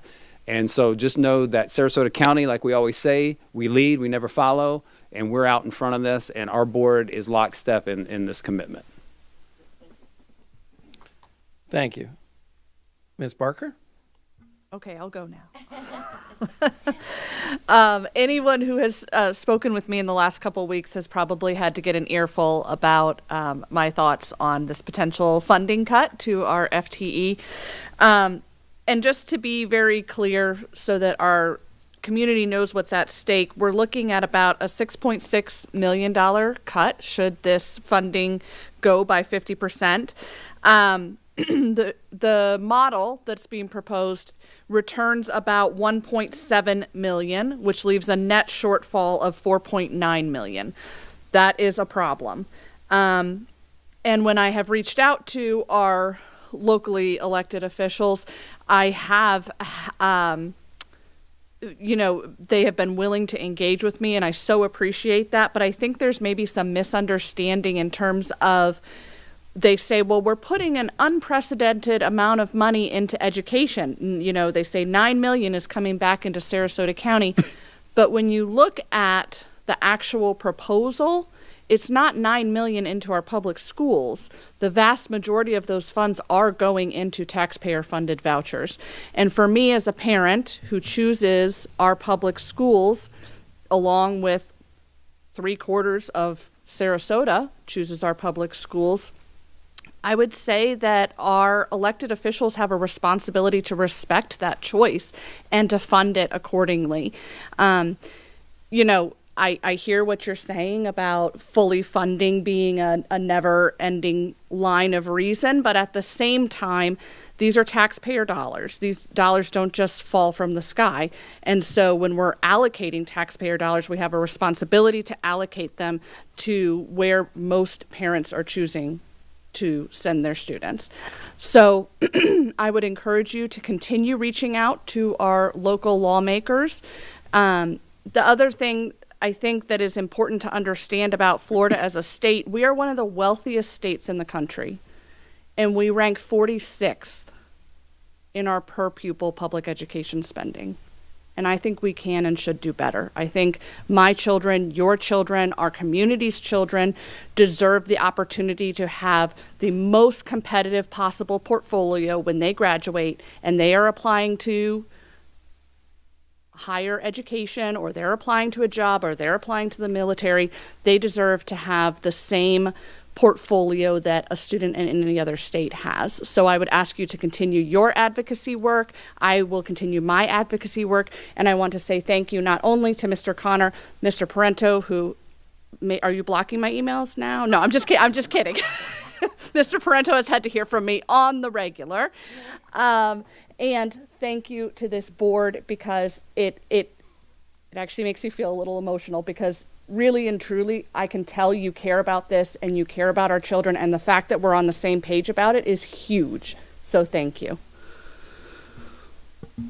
Oh, one more thing. I almost forgot. Sorry. I'm wearing my Oak Park blue today because we had the opportunity to do the ribbon cutting at Oak Park for the new track and field, which is really exciting and awesome. It was wonderful to be there with those very special students, and they absolutely deserve the very best. Huge thank you to our county partners who helped fund this and helping maintain it as well. So that was a good time.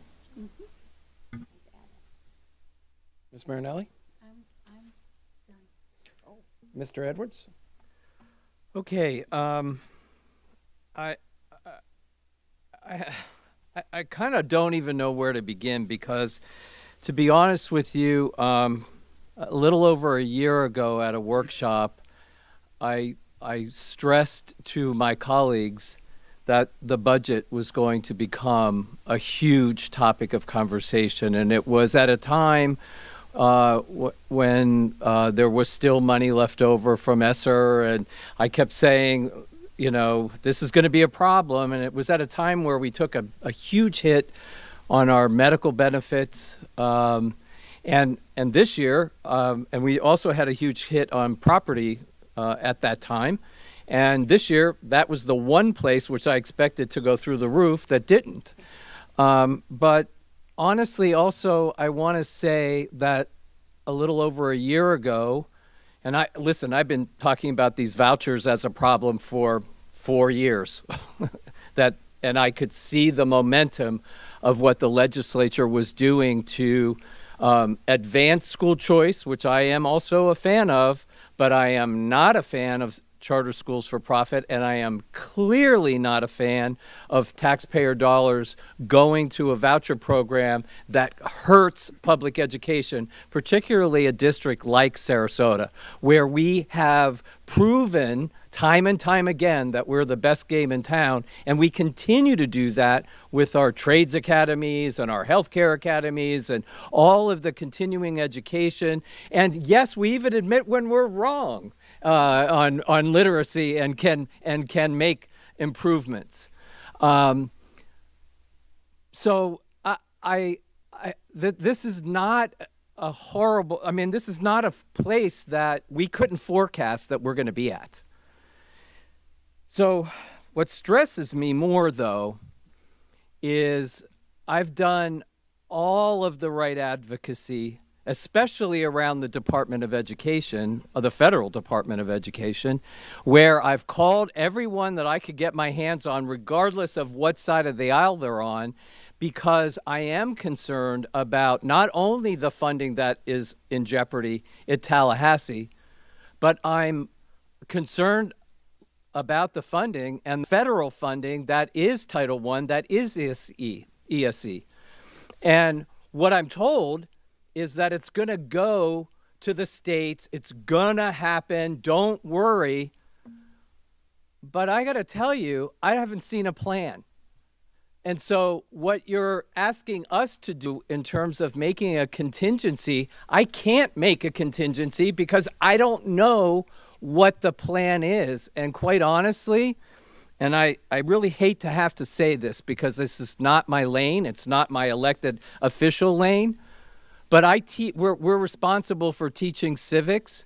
And when the president defies the Supreme Court, how do I trust that we're going to get the funding that we're supposed to get?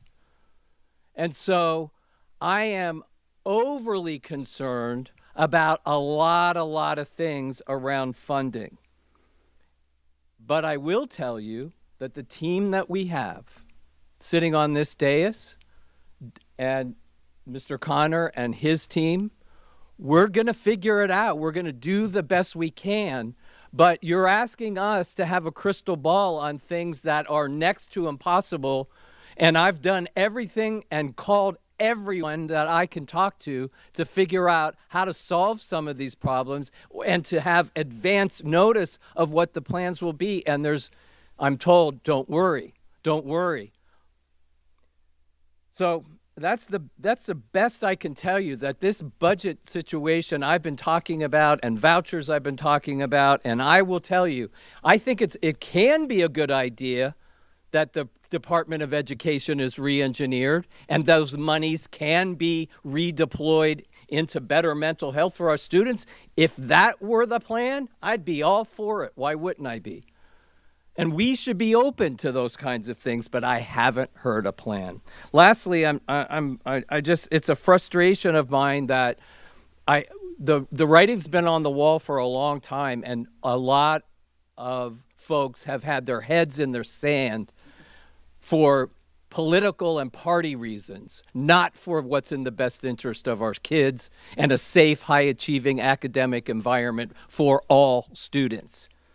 But lastly, I want to get on the back of someone mentioned about vaccinations.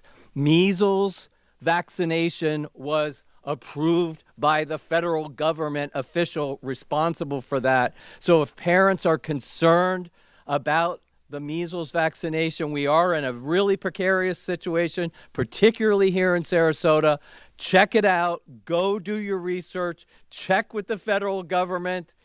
Get a measles vaccination. It's life or death.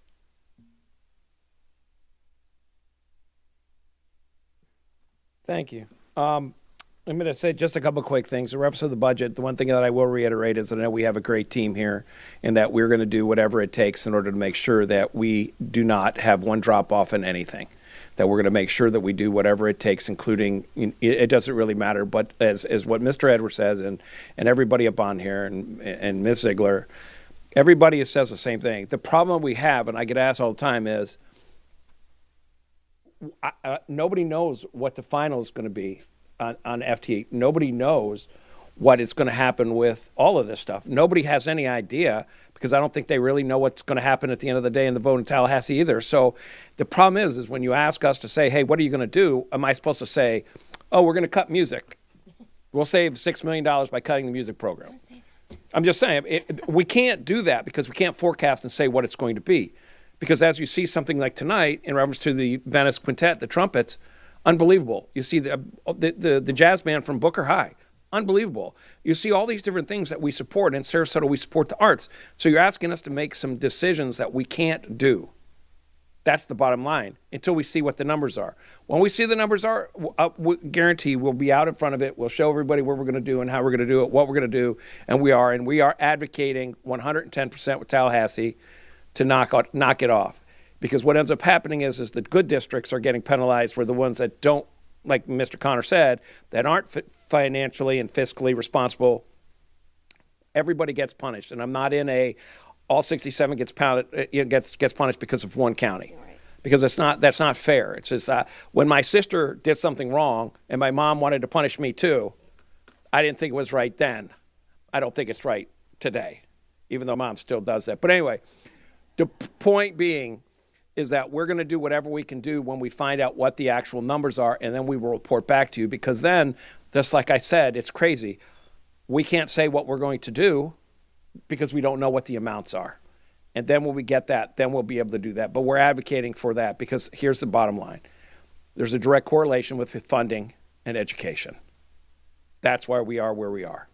That's where you look at of the Northeast states, that's why they always lead. It's just it's just the way that it is. But we don't know what we're going to do until we get it. And I can tell you in Sarasota, we're going to do whatever it takes to make sure that our kids stay that way, because that's a commitment of the board. And it is the same thing with safety and security. Period. End of story. Because that's not a partisanship thing. That's because we're here for the same reason. And we said that same exact message earlier to CYD. We said the same message because they had some really awesome questions. So hats off to them for the star. We have some really, really smart kids that are engaged in the community. So outside of that, again, here we go. Dallas, we had the shooting today, shot 7 times, 4 kids wounded, haven't heard of any fatalities. But one thing we know in every single shooting is it was posted on social media, that somebody knew 100% of the time before it happened. So as parents, please be engaged. Please talk to your kids. Please monitor their social media. That's how we get across it. The other thing, Ryan Chase, the principal at Sarasota High School, unbelievable, phenomenal job. BJ Ivy, who is the AD and the coach of the basketball team, unbelievable job. Mrs. Ivy taught at Riverview forever. I had Mrs. Ivy. All my 3 kids had Mrs. Ivy. She's phenomenal. So all I can tell you is those kids were awesome. They're so respectful. The atmosphere there is incredible. Sarasota High School, I've talked about it, highest graduation rate ever, Mrs. Green knows, no cap to get your caps, which is you can't lie. We're going to make you to get to where we need to be. Highest graduation rate they ever had. I'm hopefully this year it's even higher. In reference to a lot of other stuff, we are only 6 weeks away from the majority of our graduations. The first graduation is Suncoast Polytech, which is actually in 1 month from today. So we're really winding it down. That goes back to the social media. This is where we need to be the most vigilant as a community. This is where we really need to be watching our kids' friends and reporting. That's why I brought up about the Fortify Florida, is you can report anonymously just like your kids can. And everything 100% is going to be looked into. We have a professional staff here with the school police department and Chief Ruiz.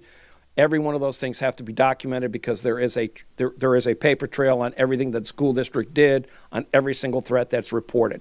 So I want to make sure that the community knows about that. The 18th, which is this Friday, no school for students. No school for students this Friday, heading into the weekend. The other thing I will tell you is that our first Insight Community Meeting is going to be on May 1st at 5:30 at Heron Creek Middle School. We'll be in the cafeteria. Again, we talked about that earlier, 90 minutes, bring your questions, have interaction with the board. Because as people have tonight, then they ask us, the board, we can't respond back from the dais. But that'll be an opportunity where we can respond back and tell you what our thoughts are if you have something specific. And we'll be able to answer them at the time that the questions come. So that's what's going to be really important to this. It said 5:30 in my notes. We changed it to 6 o'clock. So if you come at 5:30, we'll have a seat ready, but we'll start at 6. Our next monthly work session is going to be May 6th at 10 a.m. And then our next board meeting is going to be, as requested, it's going to be at Northport City Hall on May 20th at 6 p.m. in Northport.